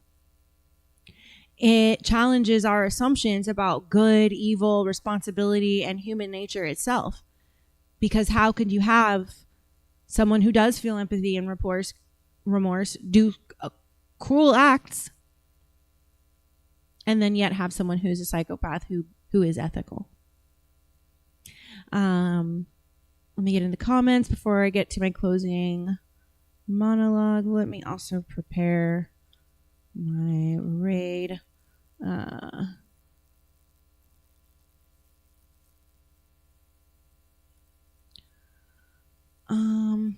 Okay, so let me go over to the live tab and then we will see who is. Okay. So let me just start this. And then get you in one. Mute that. Okay. So looking at the comments, Crispy says, "This is one of my favorite episodes, Luna. I know you love the psych stuff. What's up, red-pilled Americans? Hi. Sorry I didn't see you come in when you came in." Okay. So anyway, tonight we explored one of the most, feared labels in psychology, and maybe we learned something important about that. The human mind is far stranger than Hollywood gives it credit for. Psychopathy isn't a movie monster. It's not a horror villain hiding in the shadows. It's a neurological and psychological phenomenon that researchers are still trying to fully understand. And some people live with it and become criminals, while others live with it and become very successful professionals. Many spend their entire lives learning how to navigate a world that experiences emotions differently than they do.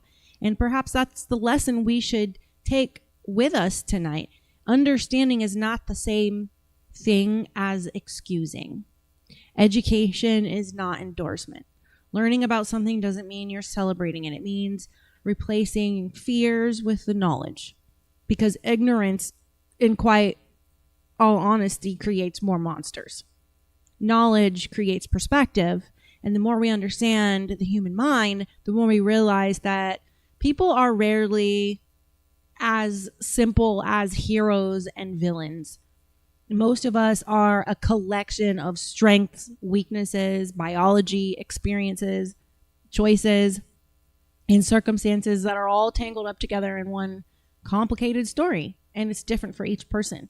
So whether you're highly empathic, or more emotionally reserved, whether you're neurodivergent or you're neurotypical or somewhere in between, just remember this. You are not defined solely by what you feel.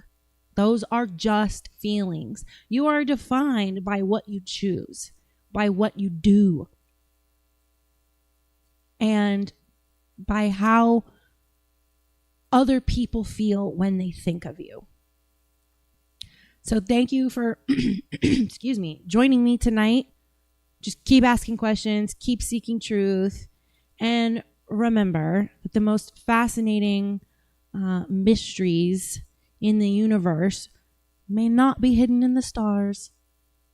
They might be hidden right here in the human mind. Good night, everybody. And without further ado, I will send you off to join another show. It was good seeing you guys. I will see you guys tomorrow.